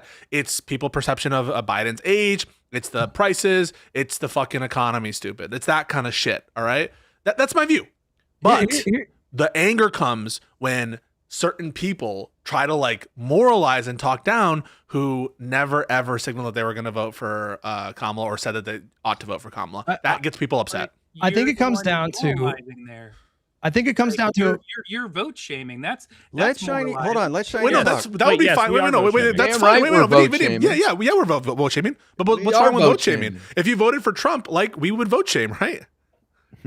Yeah, but in a situation in which people are actively doing something that, I mean, like, again, if they had actually responded in this way, she would have won. I can explain why I think that. It's not because of the fact that I think that like that issue alone necessarily would have like enthused everybody to go to the polls, but it's like I said before, they wanted to see some like huge assertion of her individuality to separate herself from fucking Biden, and doing something that like that one would have like created a lot more like Vadim, we positive agreed momentum, with and this then you already. would This have whole had- podcast and then you agrees would have that had- she could have and done then better. You would have had you would have had lots of people who are influencers who would be like genuinely excited rather than like saying like, oh, you know, like I know things suck right now. And Yeah, but what does it matter? What does it matter if influencers? Pretty please. Instead of that, You don't need to use that tone. You don't need to go pretty please. All you you can very simply just what you are just accurately. No. I've never asked for that. No. All I ask is that people tell the truth, Vadim. Just tell the truth. Donald Trump is uniquely is they did that. Vadim is Donald Rashida Tlaib did that. Vadim is Donald Trump is let's go down this thread one more time here. That he didn't is bullshit. I did let you speak. Let's go down. Let's go down this thread again. Let's go down this thread again. Is Donald Trump a fascist, and is MAGA a nascent, emergent fascist movement in this country? Absolutely, which is why she had an imperative. All right. You made your point. You made your point. Let me try to make my point, okay? What does that word mean to you? So, like, what is the threat of fascism in America? What's the worst that could play out? This is just going to end the same way that it always does. Why don't you just answer my questions, bro? All right, forget it. Yeah, to do this thing. It's fine. We Yeah. saw We can move past. It's fine. And we knew the way to avoid it. I'm done. What would it take? Can I ask a question then? What would it take for y'all to regret the posture here, or what would it take for y'all to be on our side? Like, if it were the case that Trump, for example, as he's planning to do, starts a full blown, or at least some people say he's planning to do a full scale war with Iran. If Trump, for example, really is able to institute an authoritarian state fully, such that there's no more elections, at what point, what amount of bad would it take for you to be like, maybe this? What am I supposed to have done different? Is there any ridiculous other than what I've already admitted to? How is this a ridiculous question? All right, wait. So how is this a ridiculous question? It's a ridiculous question because I obviously do not. I don't. It kind of presupposes that people have a responsibility. Way that I'm not. It presupposes that people have a responsibility to do everything in their power to stop fascists from winning. Yeah, because if you understand the word fascism, what they did, that because if you understand what the word fascism means and what the historical examples of it wrought upon this planet, then you would have to agree that people do have an individual responsibility to do everything in their power to try to prevent that from happening. Except and you undercut undercut the label of fascism, I don't think you actually believe he's a fascist, because if you did, you would do anything to stop him from winning, right? You will not accept that I believe that by holding out for concessions, they were actually actively doing something. Donald Trump won. Great. Is as important as voting. And Donald Trump won. Great. Yeah. That happens sometimes when you hold out. But Vadim, that happens sometimes. Fascism happens sometimes. Wait. Fascism. Vadim, Wait. Hold on. Wait. Hold on. But Fascism happens sometimes. Is this like a normal thing that just happens sometimes? No. Fascism. So this was extraordinary. Right? Because morons like yourself did not take the fact that we were engaging in a genocide seriously. You still to this day don't take it seriously. Another pathetic deflection. You, my friend. That's why I say you don't care about these people. They're an ornament to you. Their dead bodies are an ornament to you. You contributed far more to the position that we are in than those who like. But Vadim, no one's disagreeing that we can't hold our politicians' feet to the fire and say, hey, you guys really need to change up on that. Like, let's say you were right. Let's say Gaza would have won the election. We can say, hey, I can see the wave coming. You guys have to acknowledge this or you're not going to win. But you got to understand that we can criticize these things and also say, okay, but go ahead, buddy. There's a difference when you spend 24/7 with a scope purely on Twitter leftists versus pointing out the failures of the. No, he's talking about me right now. The difference here is we have talked at great length on this podcast and me on my own stream about all the myriad ways that I think Kamala Harris could have done a better job in that campaign. Podcast. That's the difference. No, it goes way beyond that. That's bad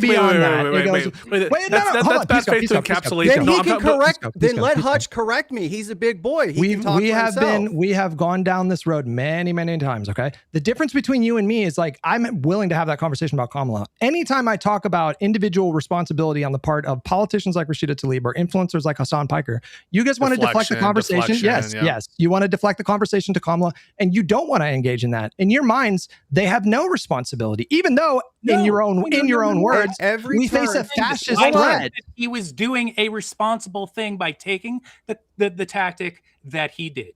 That was responsible. That was responsible. From here, I've said this a million times. We're just going in circles, and you guys are trying to like. You think, but just to clarify, you think I want to hear more. Just to clarify, because I've talked to him a lot today, and you are so fucking pathetic, bro. You are so pathetic. This is so pathetic. Calm down. I've said no, come on, bro. I know you are, but what am I? Baby him. Every time you get overwhelmed, you deflect somebody else. It is the saddest thing I have ever seen in all of my years covering politics. Can you go like 5 minutes without trying to bait? I'm not baiting anything, bro. I am not baiting anything. If you tell me that we face a fascist threat, it is totally incoherent. You're a coward. You can't even. Okay, great. Yes. You cannot even. Yes. I get it. Okay. Wait. He just agreed. No. Wait. He agreed to talk to him, conditioned on you doing the thing with Ethan. All right. That's fine. But you act as though he's unwilling. He gave you the condition, and you said that was okay, and you guys agreed to it. So you going back to it. You're right. Okay. I rescind the. Okay, but let me ask one more question. I mean, I was making a point, and then you just decided to interject. Recently, you made another video about Collargate, and you and I had a back and forth where you said that I was insane for thinking that Hassan did not, in fact, shock.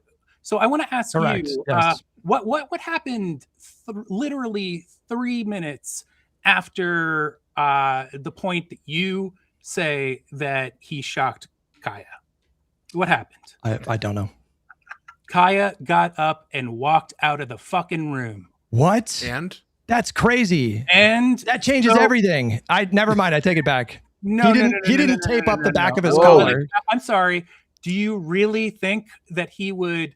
That's the smoking gun, bro. You got it. Moment and then just let her go the next. It makes no sense. Sure. Why? No. Wait. Come on. You know the response to that. You know the response to that, Vadim, which is regardless of whether or not you think it's responsible to shock or buzz or whatever it is he did. No, he didn't do it. The reason.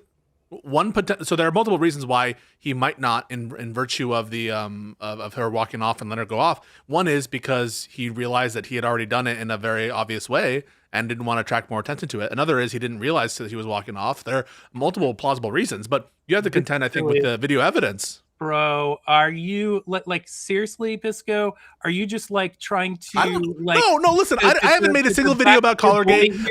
No, stop. This is crazy. Are you knowingly lawyering me right now? No. I don't believe you actually believe. Listen, this.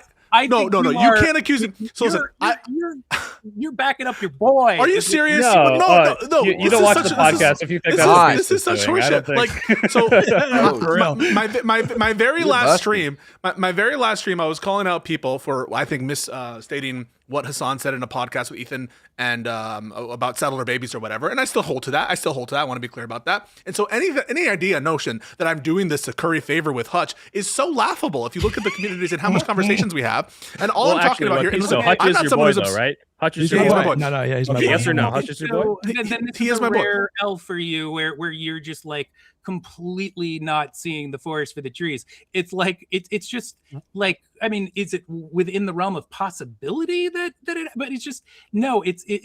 Doesn't he take lessons with it? Doesn't he do this for?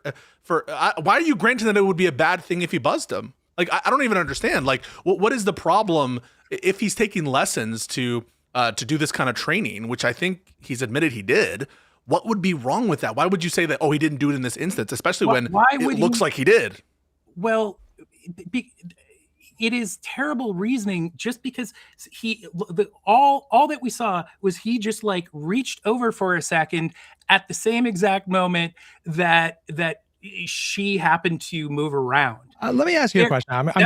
There's all sorts of fucking things. Okay, let me ask you. People reach out for. Hold on. Let me ask you a question. I'm so serious right now because I have a theory that a lot of the people that were backing up Hassan kind of went out of their way to not look at some of the other videos that were uncovered. Are you aware that there's like a supercut video where there's like it's like a Brady bunch, like 9 different boxes of other instances of Hassan like reaching for something and then Kaya like getting back on the mat. Yeah, have you seen this? Yeah. So like you don't find that at all like a little bit suspicious? When you have like a billion DGGers rifling through or searching through every hour, but you're dodging the point. You don't looking specifically for those things. You're going to find lots of moments where that just happens to happen in like fucking. Can somebody help me find that video and we can put it up? Actually, can somebody help me find it? There's a video. There's a video where it's like a bunch of. We don't have. You know what we don't have? Curiously, we don't have any other situations where Kaya is yelping like she did that one time. Why doesn't she yelp any? Can you guys help me find the video? Stream chat. There's a video like a supercut where. Wait, Vadim, what do you think happened? I mean, you don't doubt that he has a collar, which would make that possible, right? And look. Why is there electrical tape on the collar, Vadim? You guys are just kind of going to something else. I'm talking about this. You brought up Collargate, bro. You did. You brought it up.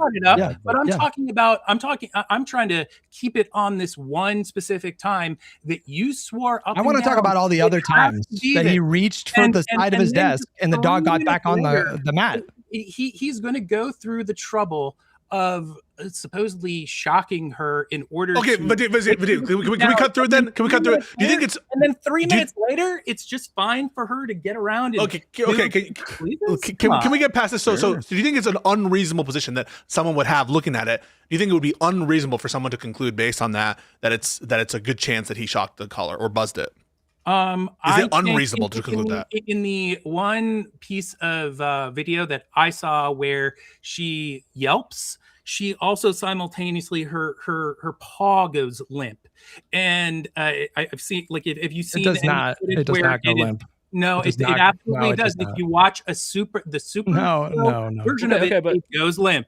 The question is this: is it like? Do you think that the reason we believe this? Because I believe it too, and I'm not even like a mega Hassan hater like some people. All right, I think it looks like it's conclusive. Are we being unreasonable, or are we being controlled by like haters? Is this like haters? I think that the point where it gets unreasonable is if you are actually kind of alleging that there is genuine abuse going on inside. That's not no. That's making it broader, right? Because the question was there abuse going on, the dynamic. The question is simply and only, did he shock or buzz the dog in that context? The question before you is, would someone necessarily be unreasonable for looking at that and thinking that there was a shock? This conversation predictably went to like Alex Jones Collargate. You brought it up. You brought it up. Wait, I was speaking about it in terms of this. Why can't you guys speak to this one situation and admit that Pisco gave you alternatives as to like why that could be the case? Yeah. Okay. I'll respond. So I'm going to list them so you can respond to them individually. One, is it possible or plausible that perhaps he didn't go to shock the dog because he realized that she had yelped already and he noticed it would have looked bad? Is that a plausible explanation for why he would refrain from shocking the second time? No, is it an unreasonable thing? Hold on. I didn't even want to fucking participate in this aspect of it, but I'll say this. He said later on that he felt bad for how that played out, and that it was like 5 minutes later he went back to check on Kaya. So the idea that he knew that he gave her the fucking jolt of a lifetime and then didn't want to give a second fucking zapparoonie is kind of silly under those circumstances. Wait, no. That's assuming. Wait, no, that's begging the question. The whole question is that he zapped first, right? So you're begging the question by assuming he didn't, right? The question is, does it disprove that he shocked the fact that she walked away the second time? And the answer is no. And the answer is there are other plausible explanations. I think you're a little confused about what's going on here. I'm not talking about the infamous one time that like she yelped. I'm talking about recently, a few weeks ago, after everything died down. He did that shit again. Another video where he insisted that he did it again, dude. He did. I wouldn't bet my life on it. This is a separate thing. Is this a separate thing? He did it again, bro. I don't know what to tell you. He did then I don't know. Then I don't know. I don't know. No, let's put it up. Let's put the video. Let's put the video. You're saying I did it again. Justice for Kaya. Pisco didn't even understand the situation. No. So wait, no. So I don't. So wait. So Vadim is right. So hang on. So Vadim is right. I thought you were talking about the first instance. So is there like a second instance that you're talking about? Yes. Here. Put it up on the screen. Why? Who the fuck cares about this shit? Oh my god! He brought it up. Put that up. Do it. Show that video. Show that video. All right. Show that video. I'm putting it on screen. We're watching. What does this look like to you guys? IRI and Pisco. Trigger warning. What does it look like? Well, I'm not seeing it. I know. Hold on. Yeah. Settler fairs that are taking place in a synagogue are actually the bad ones. Back it up a little bit. Back it up a little bit. Back it up a little bit. God, I can't believe the protesters that are protesting. What's he doing? Against settler fairs. Yeah, that looks like he pauses his stream of thought to reach for something and get her back onto the thing. What's he doing there, guys? Yeah, and then doesn't that look kind of funny?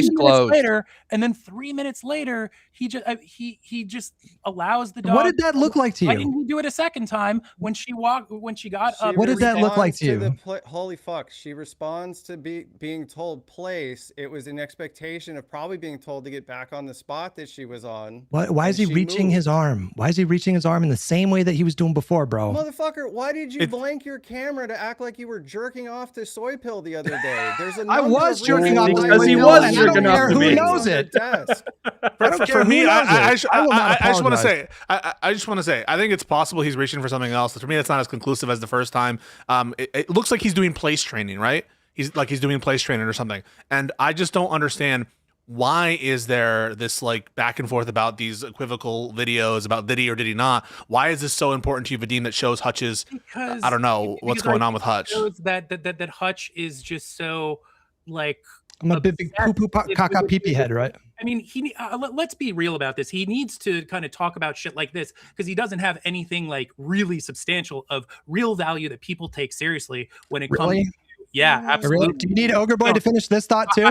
We were going to get ready. Ogre Boy, get ready. He's going to tag you in soon. This was supposed to. You'll let me talk. Be ready, Ogre Boy. He's going to. Yeah, Ogre Boy, go ahead. Oh, there it is. Go ahead, Ogre. No. Okay. All right. I was just joshing, but if you're going to walk right into that. All right, go ahead. Let's go. I've said before, when it comes down to it, there's a lot that you can't touch when it comes to him having something more of an aspirational message and you telling people specifically, lower your expectations, expect less, good things are not possible. Unironically, I mean, not that last part. I mean, we can get it. Like, I wanted to say this. Do you want to play clips? I have that clip. No, the bottom line. the bottom line is, when it comes down to it, you need to do something to do some manner of like character assassination and milk shit for that long to try to tell people in turn not to listen to Hassan about Gaza, not to listen to Hassan about Medicare for all, I don't think you should not to listen to anything. Hassan about a number of political issues, because your political takes, by and large, everybody has any rationale to them whatsoever knows you're like politically wrong for a living, basically.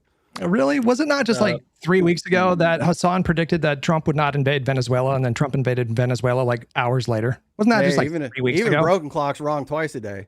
Really? Broken clock? Broken clock's wrong every time. Hassan's a broken clock? You got it. Something that I wanted to say, and I'll be brief about this. And I just want to explain like my philosophical difference between with you guys, with Vadim, with Ogre Boy, with Hassan. Your first order kind of principle seems to be to change the Democratic Party into a more leftist kind of thing. No, and wrong. that seems to be like the highest. Well, I'll just speak for Hassan. That's my perspective of him. And below that, he prioritizes beating Republicans. He only opines and throws his weight behind candidates who he personally likes. So we're finally at the heart of something that's important. Hang on, I'm almost done. He is not interested in actually like building out a coalition that is best positioned to take majorities away from Republicans and beat them in elections. He is only interested, and he talked about this on his stream just like yesterday. I reacted to a clip from it earlier today. He's very open about like what he wants. Me and him are not, we don't have the same priorities. To me, when I say, when Vadim says fascism, I agree. I think Donald Trump and his movement represent a fascist threat. When I think of fascism, I think of the historical examples of fascism. It's not terribly difficult for me to imagine that potentially happening in the United States. And so to me, that represents such a profound danger that I have to, in order to focus on like triage, I have to prioritize just building out the biggest coalition possible. And yes, that includes like throwing my weight behind center-left politicians in competitive districts. Hold on, no, holy shit, holy fuck, no. Go. The issue with what you're doing, the issue with what you're doing is because you're putting the fucking cart before the horse. You constantly point back to FDR, but the reality is FDR had a bold vision. We don't have the bold candidate. We don't have the bold vision. You want to start from the place of already conceding to right-wing Democrats. You want to create a permission structure. Yes, you do. That's the reason that you said the shit about segregationists. It's the reason that you said even in red states that already have really good abortion laws on the books. You missed the point of it entirely. Motherfucker, I'm not even done. The point of it, the Ezra thing, he was not making interrupting. Holy shit. You jump in and tell me to let them finish. Okay, just let him finish so you can respond. I told them to let you finish, dude. Don't worry. The bottom line is, when it comes down to it, you are mad. You are mad in your soul that fucking Manchin got bullied.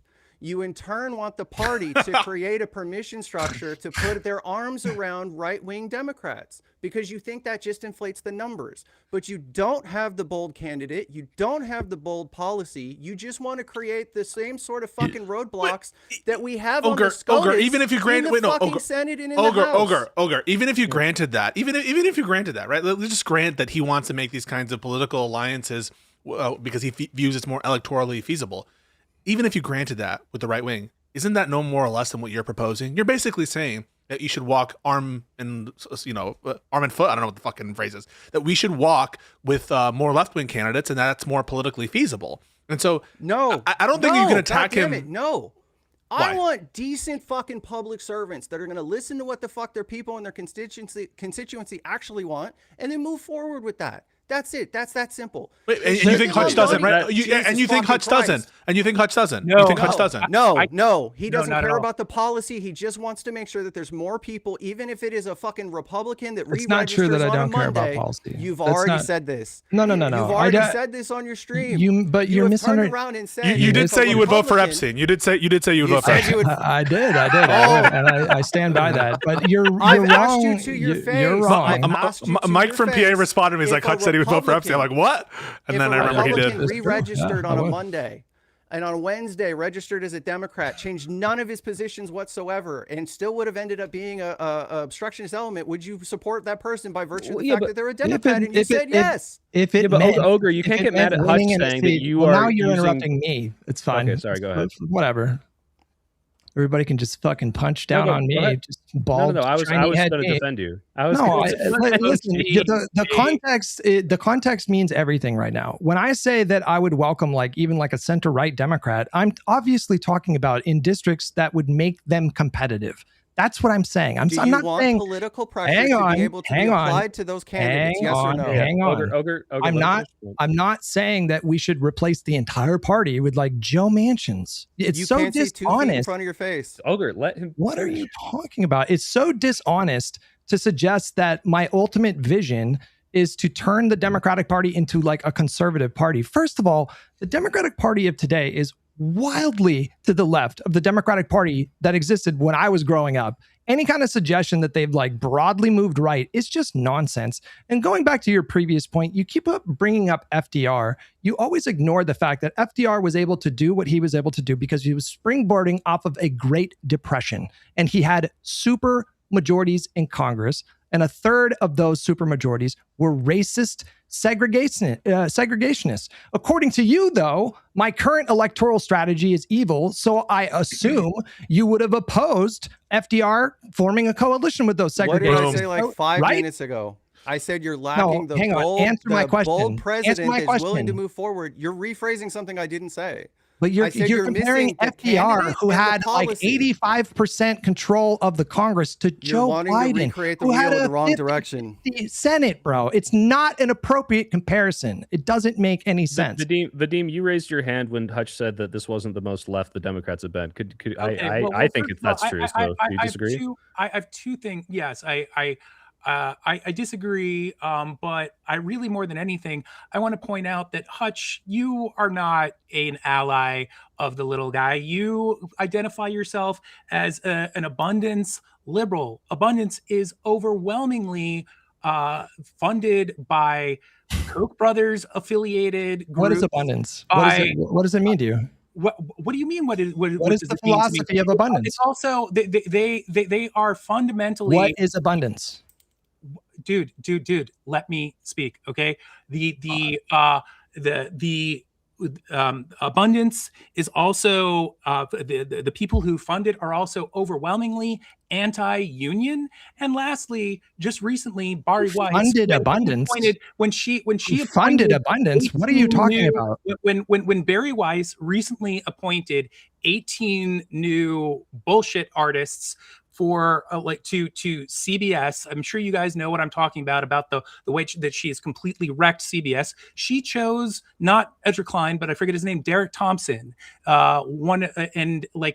is joining all of these COVID deniers and just the absolute not COVID deniers. I'm sorry. Vaccine deniers and whatnot, and that's kind of a guilt by association argument. Do you really? I mean, I have my problems with Derek Thompson. The whole book is about how much he likes COVID vaccines, right? He thought it was amazing. Yeah, there was 100%, a whole section, His chapters specifically. So by the way, Derek Thompson's chapters specifically were about. You is the kiss of death. There is no. Wait, hold on, Vadim. Did you read it? Did you read the book? Look. I'm not going to go into. Did you read the book? I have another point. You're not going to go into that. Did you read the book? Derek Thompson's chapters? I've listened to a lot of people who I think are far more. Why don't you read the book before opining on it? Dissecting it than you. And by the way, you're deflecting to other people again. By the way, you should. Other people can make your arguments for you. Apparently, call into. I'm not an abundance expert, so I'm not going to go into. Stop talking about it. Vadim, if you're going to call, because I consider myself pro abundance. If you say abundance is we're not for the little guy. I mean, I think the arguments are pretty salient, and to say that we somehow are anti small people because but you haven't you don't understand what the arguments of abundance are. I think that you are attaching yourself to a movement that you don't even know what the movement is. You really don't. What is abundance? What is it all about? Dude, I'm not going to get into what is abundance? If you're saying it's bad, what is it? The very sensible fact. You're saying it's bad. What is it? What is abundance? Not just the kiss of death. It's the kiss of oblivion to be funded. No. I mean, that's not true. Hang on. To be funded, but anyway, I have another point that is more. I want to address this because there's some interesting things you brought out. Some of which is true. Yes, it's true that there are some sort of people who are pushing abundance and who are like, wow, this is a great idea, who are like unsavory people who are just deregulation bros. I mean, that's true. But, and we don't deny that at all. But there's just like a need to drill down on specifically what aspects of the perspectives that you disagree with. So for Derek Thompson's chapter specifically, he emphasizes how awesome it was to the COVID vaccine as a way to sort of stress the importance of public funding for new technologies, et cetera, et cetera. And that seems like a good idea. That seems like totally in line with an AOC type vision, with a socialist type vision to put public dollars, for research and that kind of stuff. Some things inside of it that are correct in there too.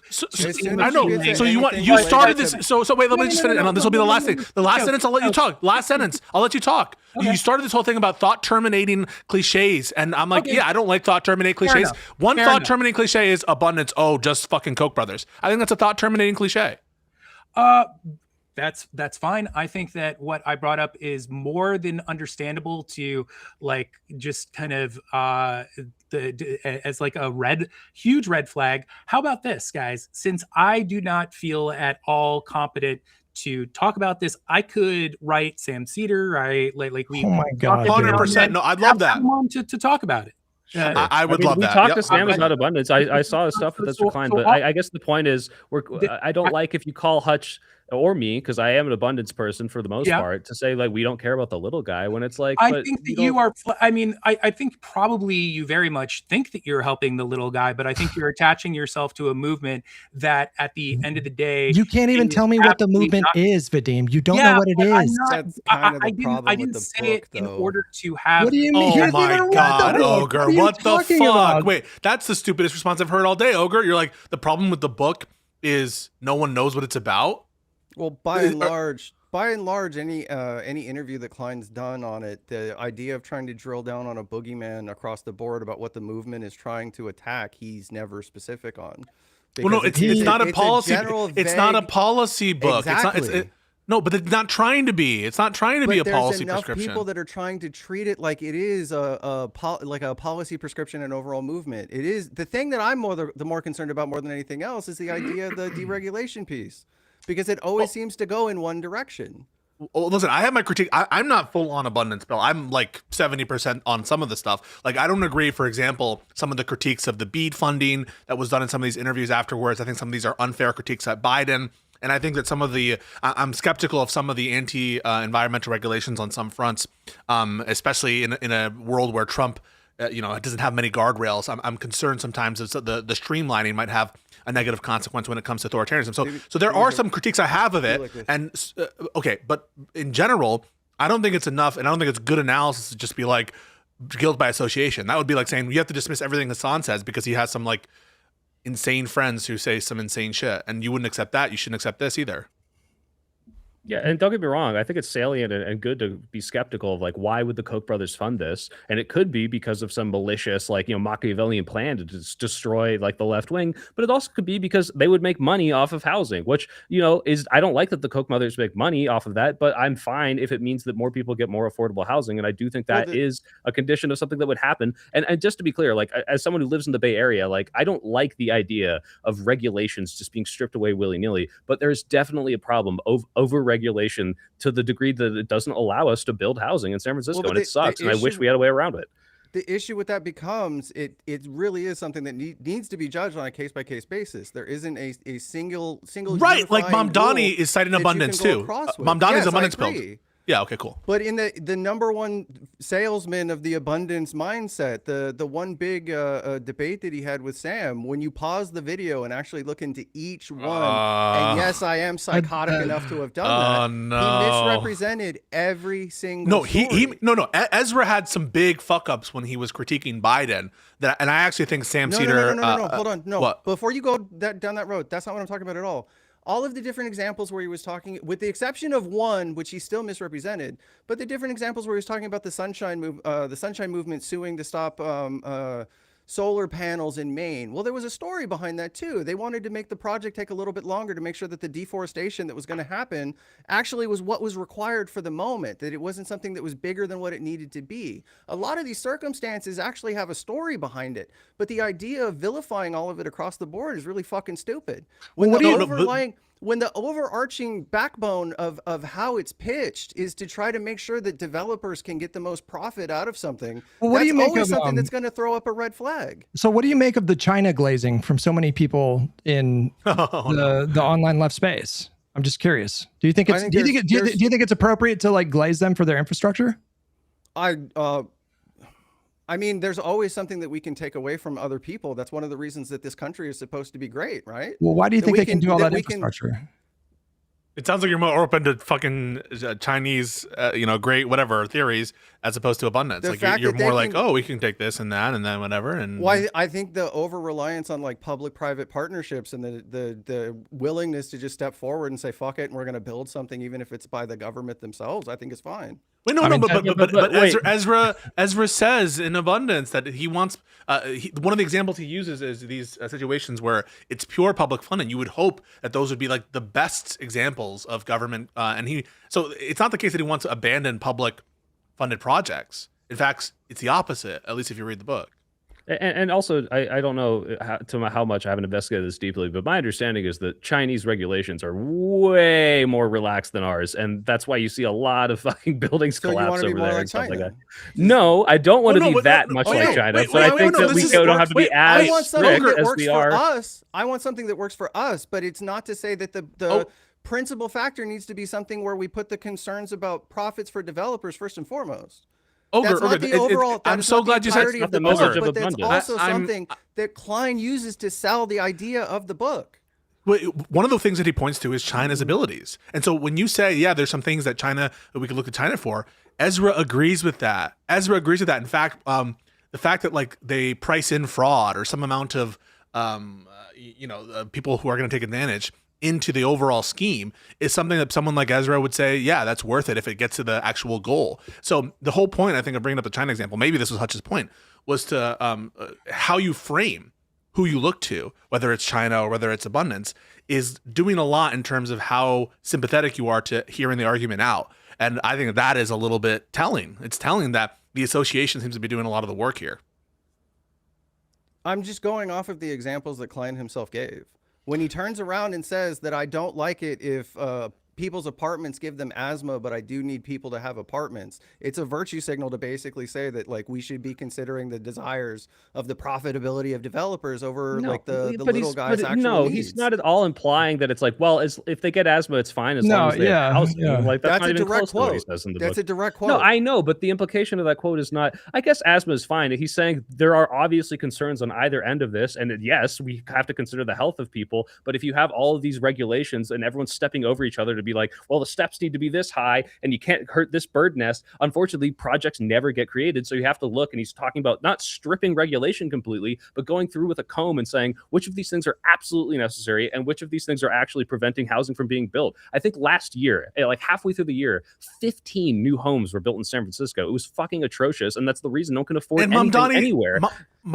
Mamdani talks about this shit when he is going on the street and saying, "Isn't this crazy that these fucking people who are selling halal food, whatever, right?" Yeah. He has a bunch of these examples. Like Mamdani, I think, has been brilliant in terms of his rhetoric and how he frames it. But there's nothing inherently wrong with it. And what I hate is the kind of reflexive, let's just dismiss it because it's Hassan, or let's just dismiss it because it's Mamdani, or let's just dismiss it because it's Ezra Klein. And crucially, that's what I try not to do. When I see Hassan giving a take, when I see, a centrist giving a take, I do try to hit it for its merits. But sometimes it really does feel at the left, some people on the left, which I consider myself part of the left, will see who is making the statement and reflexively reject it. But yeah, no, that's what I'm doing. I started from a position of looking into each one of the claims that he made in numerous of the conversations that he's had about this, and they don't pan out the way that he's presenting it. That's my issue. So it's not like I'm sorry. Last thing, and let Vadim talk. I apologize. But that's where I'm coming from. It's the point of view of here's why these things matter. This is why it's important. Here's the examples I'm going to use. And when you take the time to go through each fucking example, it doesn't pan out the way he's saying. So as long as it's like you say that the protections for the little guy are actually protected, things of that nature, cool. I'm fine with it. But that's my fear, is that it's a Trojan horse for like Reagan style deregulation. Sure. That's healthy skepticism.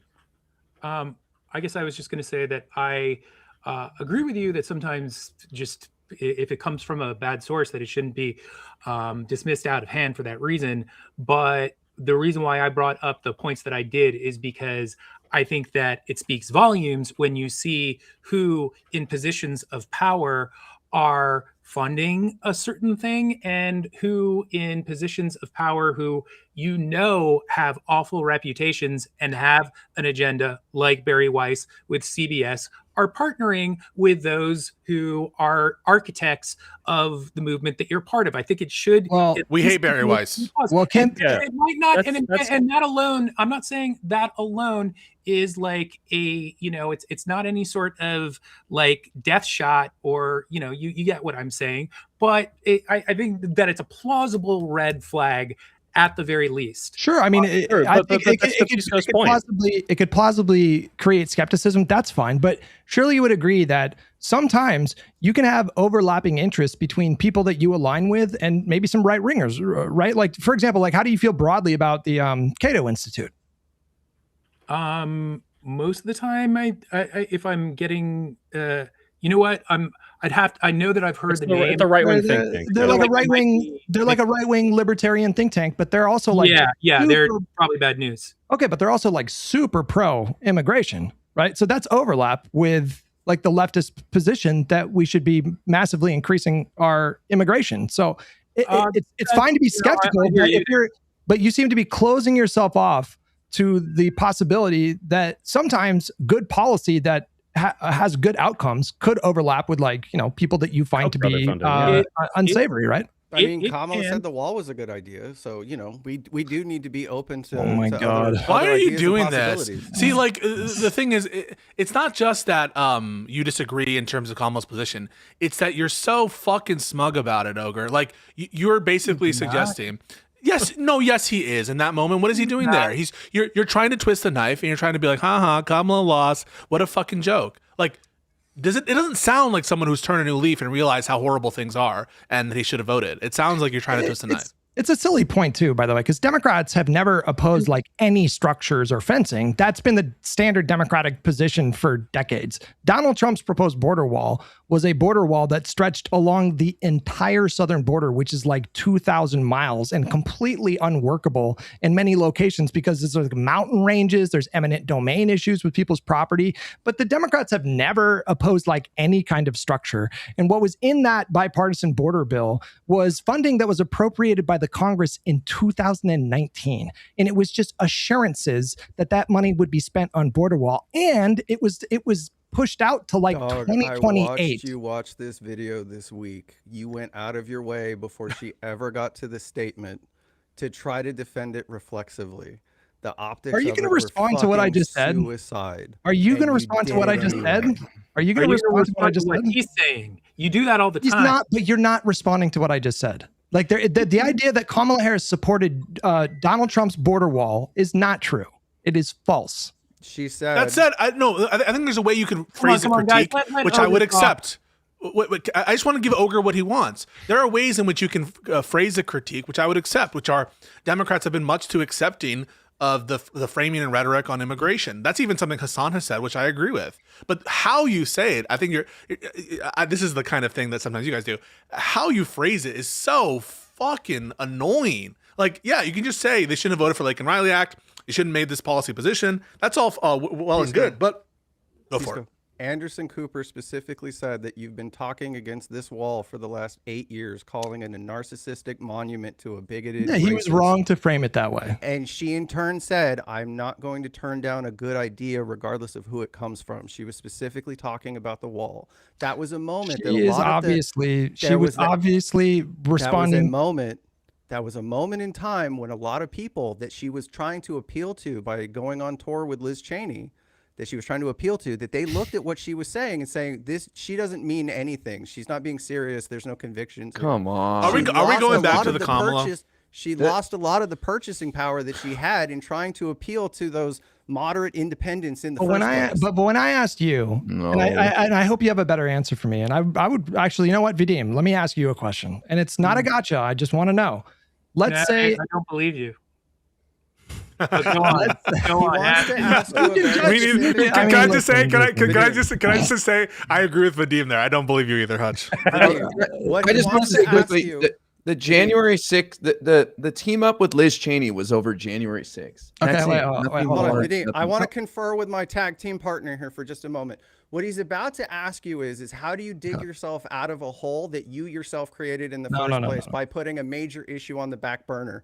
Take it away, Hutch. No. Okay. What I'm asking you is when AOC, let's say she runs, when AOC is on the debate stage and she's up against her Democratic primary opponents, and the moderator asks her, and they're going to ask her this question. They're going to say, the border got really chaotic under Biden. The public largely turned on the Biden administration. It was the number 2 issue. People were very concerned about border security. Many people voted for Donald Trump because they wanted more border security. Do you think that Biden handled that well? And if not, what would you do differently? What would be your policy that you would implement if 800,000 people per month start showing up at the border? Honestly, I think that's like a little out of my depth. I'd have to kind of do some research to really. But I will say one thing quickly, which is just that I believe that we need to continue to I'm not sure if this would have been the right thing for him to say in the moment, but I support creating more paths to Kamala's position. And also True. I think that. Wait, would you grant that was Kamala's position? That was Kamala's position, right? And I also think that they actively needed to, in a very, very substantial way, to speak against the propaganda that they ended up supporting in a lot of their. I mean, there's no what propaganda? What propaganda did Kamala support? Well, I mean, I'm talking about for instance, that ad that where she was, you know what? I'm so fried. Are you talking about the she was for they them, and then she had to distance herself from the promoting? No, I thought this was about the trans surgeries. You know what, guys? I'm really fading fast. I have certain limits. 3 hours is a lot for me, and I'm just not able to. 20 minutes is a lot for you. Hey, what's that? It is a lot. Fuck him. Wait.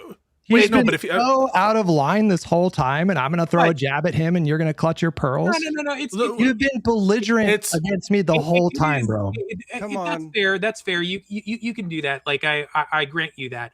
But I will say that I mean, I don't think you just maybe after we talk. This is over. Talk with Soy Pill about my medical issues. It's not bullshit. It is not bullshit at all. Is being a fucking prick one of the side effects of your condition? No, but that's not what he's talking about. Wait, what thing as him? What he's talking about has to do with his stamina for doing it, not about him being a prick earlier. I mean, that's the difference. It's really it's very much about that. I'm okay with sticking around for maybe another 10-15 minutes. I do have one point that I want to make, which is outside of all this, which I don't think is going to provoke a very long conversation. So at some point I want the ability to say that. Hit it. Let's do it now. But I would we could, but I would if it's cool, I would like to, because I feel like I talked over Ogre Boy more than I should have. We're so far past whatever I was thinking. We're good. It's good, dude. Yeah, just go ahead. Let's do the last point. Are you sure? I'd like to open it up to. Okay, that's fine if that's how Ogre Boy feels. I just want to say this because I know, Hutch, I know you're going to rewatch this and kind of give your 2 cents on all this, which will undeniably be a whole bunch of bullshit. But I wanted to specifically to speak to you asked me to reach out to Ethan Klein. I will in the future when I'm working on a video that's probably going to be a little while before it's up. I want to make sure that you know that. But the other thing that is even more important that I wanted to convey here is that just so you know, there's this misconception that I dodged Ethan, and I don't know if that is kind of where you were coming from with asking me to talk with him. Basically on the show, he presented it like I was dodging him. He refused to, like, he cropped out our messages in order to make it look like I was ducking him, and I absolutely was not. So I just want you to know that when you are discussing it, so that you're not basically like spreading some BS, like this guy is calling me a pussy, but he wouldn't talk to Ethan. That's not the case. So tell Ethan to stop dodging me, Hutch. Tell Ethan to stop dodging me. I mean, that's more important. Well, I don't know why didn't you go on the show if he invited you? He invited me. He told me that I could come on anytime that I wanted, and I made the thinking about it, just remembering the details. I made the date with them, and then something came up on my end. I wrote them and said that I couldn't make it, and then literally 1 minute after that, I wrote like, but I want to reschedule as soon as possible. Give me a list of dates, like something like that. It's on like Donkey Kong, and they cropped it right at the point, like literally you can see if you look at the full picture, because it's like Twitter and you can see the like timestamps, you can see that 1 minute after the first message that I sent came the other, and they showed it like in a misleading fashion. And then on top of that, Ethan couldn't even make it himself. They didn't end up doing a show that day. So it's just kind of ridiculous in all sorts of ways. I was not ducking him. If anything, it's the other way around. I made it very clear. I also messaged Dan, you know, the like one of the crew guys, and just kept on saying like, have me on. So I think that is the actual story with that, just so everyone knows. That was the thing that you wanted to close out on? Yeah. I wanted to make sure that you knew that. I mean, I guess I could say more substantially that it's my belief, with all of the vote discussion that we had, that that I think that by shaming those who took a principled stand inside that situation, it's my belief that you guys are actually creating more voter apathy by creating this, contributing to this feel of it being kind of like, it's our club, you're in, you guys are out. And I wouldn't feel that way. I wouldn't feel that way if I didn't think that those people were actually doing something active to create a necessary change that they felt like they had to do. Like, again, like I don't dispute. I don't think that they worked against the endeavor for Kamala to win. I think that they actively did something to like help the situation, and that's the way. Listen, Vadim, I don't even shame necessarily Trump supporters in general. I think they deserve it, but like a lot of the times you can embrace these people with empathy and like have them admit they made a mistake. The problem is when these people who chose to do what you say, take a principled stance, then come out and talk shit about the Democrats, like, wow, look how awful this is, and this should have happened. It's like, well, what did you do? And the answer is, in my opinion, not enough. So it's not people that everyone on vote shaming. It's specifically the shit talkers. I go on the Vanguard. I go talk to lefty people. I go on fucking Crystal and Kyle. I interface with these people in good faith, and I don't at every opportunity say, you know what, Crystal Ball, you really should have endorsed Kamala Harris. I don't do that shit. But it's when people come with this attitude and start talking shit, that's bullshit, and I want to call that out. Yeah, I respect that. I respect that, but that's like why I'm here talking about this in the first place. Well, Hutch, guys, Hutch is trying to talk. Thank you. Thank you. Wow, taking initiative on that one. I don't dispute that people like Hassan and people that are kind of in the circles that you guys prefer, that have good intentions. Like, I don't dispute that they want good outcomes for people. I don't think they're evil people in service of some kind of evil agenda. I just find both like we're using dead Palestinian children as an ornament. I find your say that, tactics. Yeah. I firmly believe that. I find your tactics. Okay, then spare me the bullshit. I find your tactics to be completely incoherent. I don't know what principle you're upholding by taking some kind of action to materially assist Republicans winning elections. I don't think that gets you anywhere closer to your goal.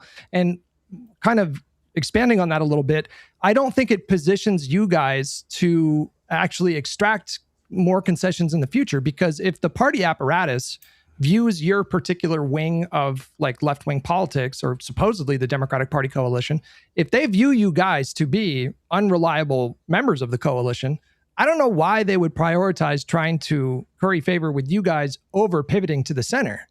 I'm saying that you can push politicians when they're in office, and I think Biden is a really fucking good example of this. Like, he was pushed left on a number of you issues. had an open door with Biden. You had an open door, but not on everything. Not on Gaza, perhaps. Not on everything. But now, where are the protests against the Trump administration? That way. After he won, he invited the left wing to be in the discussions about what should go in the ARP. And no, they didn't get every provision. And yes, people like Manchin and Sinema blocked some provisions that I'm sure his domestic policy was influenced a lot by Bernie. Yes, it was. And Warren and like a lot of the activist groups. You have that opportunity to get those concessions after they win. If you guys continue to do this strategy of we're going to threaten to help Republicans win, I don't know what choice you give the Republican Party, but to pivot to the center. This is the victory. This is the victory of the Bernie side of the victory of the Bernie wing in 2016 and 2020 manifested itself in Biden's administration domestically. And you don't want to take credit for it, even though it was the most left-wing domestic policy that we've seen in decades, perhaps ever. And so that's what I don't understand. Like, Bernie did something incredible to the Democratic Party. Bernie did something incredible by hanging on to the last minute in order to get as much concessions as humanly possible. No, he endorsed Hillary Clinton. He endorsed both Hillary. He endorsed Joe Biden, and it's a great accomplishment of the progressive movement. Specifically blamed Bernie for staying into the races for as long as he did. I think that's dumb. Yeah, that's dumb. No, well, we can debate that, but I think he cost her 2016. I do think he cost her that. Yeah, but he took a different approach in 2020. Do you realize that? As soon as it became obvious that he did not have a path, he dropped out very immediately after Super Tuesday and endorsed Biden. That was the correct thing to do. It wasn't immediately after Super Tuesday, but it was obvious. It was right after. It was around the time that I believe Wisconsin, if nothing else. There were several. You might be right. I say right after. I mean, like within more primaries a reasonable amount of time. And ultimately, he did drop out, but it was after the idea of the risk associated with making people stand in lines during COVID and the sort of health toll that was going to take on people. Well, either which way, that was the correct move to do. And he got a lot of criticism from the left flank for endorsing Biden. A lot of people viewed that to be a betrayal. But I think that itself kind of shows you that people that have that kind of view, I really don't think that they're seriously gaming out the dynamics.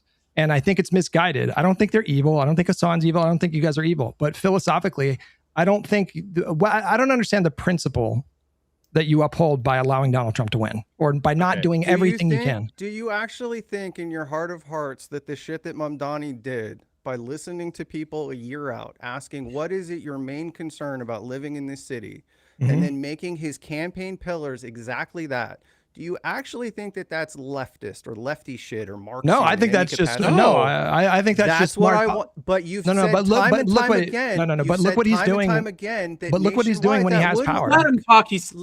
Please. I'm trying to simultaneously agree with you, but make something that's a very important point. You have said time and time in the past that wouldn't work in other cities, in other states, because it's too blue, it's too lefty. It's not something you can do anywhere else. Yes, you have. You sure as fuck have. No. And the idea also, one of the other things is, sure, fuck it. If you want to disagree with that, that's fine, but you certainly fucking have. No, I said people should adopt Mamdani's approach and take nationwide? Whatever. Yes, of course. In any kind of race, I think but the same campaign. That's what I was saying. You can't copy paste his policy prescription necessarily, but you should definitely look to him for lessons in terms of interfacing with the public. What do you guys think? Anything good comes from tonight that we can shake hands on is you turning around and saying that people should adopt Mamdani's approach nationwide. Fuck yeah. In terms of interface, what do you fucking think of Mom Donnie endorsing Hochul, you fucks? It was probably a little too Both soon. of you, answer that. I don't give a shit. Probably I'm out of here after this. I don't give a fuck about this conversation. What What do you think about Mom Donnie endorsing Hochul? I am undecided. I think that that's what I thought. I think that the arguments that I've heard on both sides are compelling to me, and I've only seen like the Cliff Notes version, so I'd want to engage with it more before I said any more than that. What about you? What the hell kind of answer is that? No, I said it was probably a little too soon. It's an honest answer. So I have a response to that, Vadim, because I fucking was incredibly incensed at Hochul when she decided not to initiate any kind of action against Adams in response to like one of the most corrupt DOJ actions that we've ever seen. However, even though I was incensed and I said I will never abide by any support of like Hochul, I won't do it. I am not going to, in this moment, say Mom Donnie I'm going to throw him to the trash because he decided to endorse Hochul, because there's a pragmatism about me, which is if I want Mom Donnie to achieve his goals, then I understand that there's a window of space and tolerance that I'm going to grant there. And so I have no problem. And I think that should be the attitude, is that we're harm reductionists. And if you want Mom Donnie to succeed, he needs to have the support of Albany. And so I don't understand why it's the case that this becomes an issue. It's like a lot of lefties, not necessarily you guys, are immune to power and immune to what it takes. And that's one of the things I think could be learned. Okay, I know you said not you guys, but by and large, we're not the other people that you're arguing with at the moment. But you're hurting Mom Donnie. You just you're said hurting him. He endorsed her too soon, so that is who he's You're hurting Mom Donnie by not getting behind him and not finding a reason to support his decisions. Even Mom Donnie's not good enough. Why is it that blind support for public? It's not blind support. No one's talking blind support. No one's talking blind. So why are you assuming I don't support him? Because you're critical of it. You just said that you don't. How is that? Okay, you said it's too soon. I have an opinion that it was probably a little too soon, much in the same way that But Hutch this said is the problem. that the Democrats should have waited maybe another week before they fucking gave in and reopened the government. There's no consistency and no through line. I hereby declare Mom Donnie belongs to the liberals now. He's ours. Okay. Because you guys will turn on him fully at some point. I promise you. I promise you. A certain Turkish American streamer who I will not name was today. Hold on, like turning on politicians. A certain Turkish American streamer who I will not name said today that Mom Donnie cannot yet be considered a betrayer. That's what he said. Okay. So I feel like he also that said he's day, part of the regime, which was that fucking day, insane. That day is coming where they fully abandon him, and I have been so impressed with Mom Donnie this whole time. The problem with the Hochul race is that the primary challenger is 50 points behind Hochul. Hochul is plus 15 in the state of New York. Okay. She has the leverage in this spot. He needs her more than she needs him. That's the reality. But I feel like you guys just want to fight every single fight, and you call it principle. What the fuck are you doing? I didn't all right. You're trivial. Let's give Vadim and Ogre Boy the final word. Guys, give your thoughts on the whole conversation. Tell us where people can find you, what's coming up for you. Vadim, you go first. I am to be found at Hey It's Vadim on most things, Twitter and YouTube. I'll have my first video in a long ass time, way too long, in a few weeks. And I think you'll hear about it, whether or not you go and subscribe. If I'd really like just to say that, thanks for having me on. Really, I don't have anything to kind of wrap this up. I feel like my brain is evaporating in real time right now, but I would like to. Maybe Ogre doesn't want to take the opportunity, but I would like. I feel like there is a thought or two that he didn't get to say over the course of the evening, so I'd like to just give it over to him, and he can take all the rest of my time. Thank you very much. Hey, Ogre Boy, final thoughts and where people can find you. My socials are at the bottom of the screen. Basically tonight I really over prepared. Obviously, I have pages of notes and links and clips and articles, and all of that proved to be nothing. I wanted to have a substantive conversation about the responsibilities of the candidate versus the voting populace, or especially normies, and instead we did this, and it was what it was.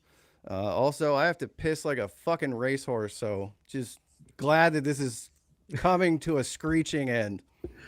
All right. Well, thanks for coming on, guys. I think what I'll do is I'll remove you two, and then you guys can also everyone else can plug their stuff. Thanks for coming on. Thank you, guys. I'll see you guys later. Appreciate y'all. Yep. Peace it up. Bye. All right. Well, that was the longest Lib and Learn episode ever done. Oh, what a fun times. All right. What's going on with you this week? Nothing exciting. I just want to say the reason why I freaked out on them is because it's this just constant cynicism that they can't get behind anything and get positive about anything. And it's this like death spiral that they're constantly in that will prevent them from getting power and just drags down the left. And this is why I don't engage with these kind of people. And I just leave them to their own misery. The goalposts have wheels. You can never win them over. Even Mamdani's not good enough for them. And it's just they've got to figure it out, man. They've got to figure it out. I think one of the saving graces of Bernie not winning, because I did want him to win, is that he didn't win and have everyone turn on him. And even now they are, when it's like, oh, like, how dare you endorse Biden? How dare you like vote for this bill on Israel? And it's like, fuck, like, this is the best we have for what our views are. It is very frustrating. Hutch, what's going on with you this week? Hold on, just real quickly. Finally, I just want to say, you have to go out of your way to find reasons to like candidates. They're never going to check off all the boxes. Never. I voted for Bernie in 2016. I voted for Bernie in 2020. I was happy to vote for Hillary, happy to vote for Biden. I went out of my way to find reasons to support them, just like all the Democrats. They're never going to be perfect. You have to find reasons to support them and put out positivity. That's all I got to say. Yeah. Hutch. I think if everybody on the left had IRI's perspective, we would literally have like flying cars and med beds by now.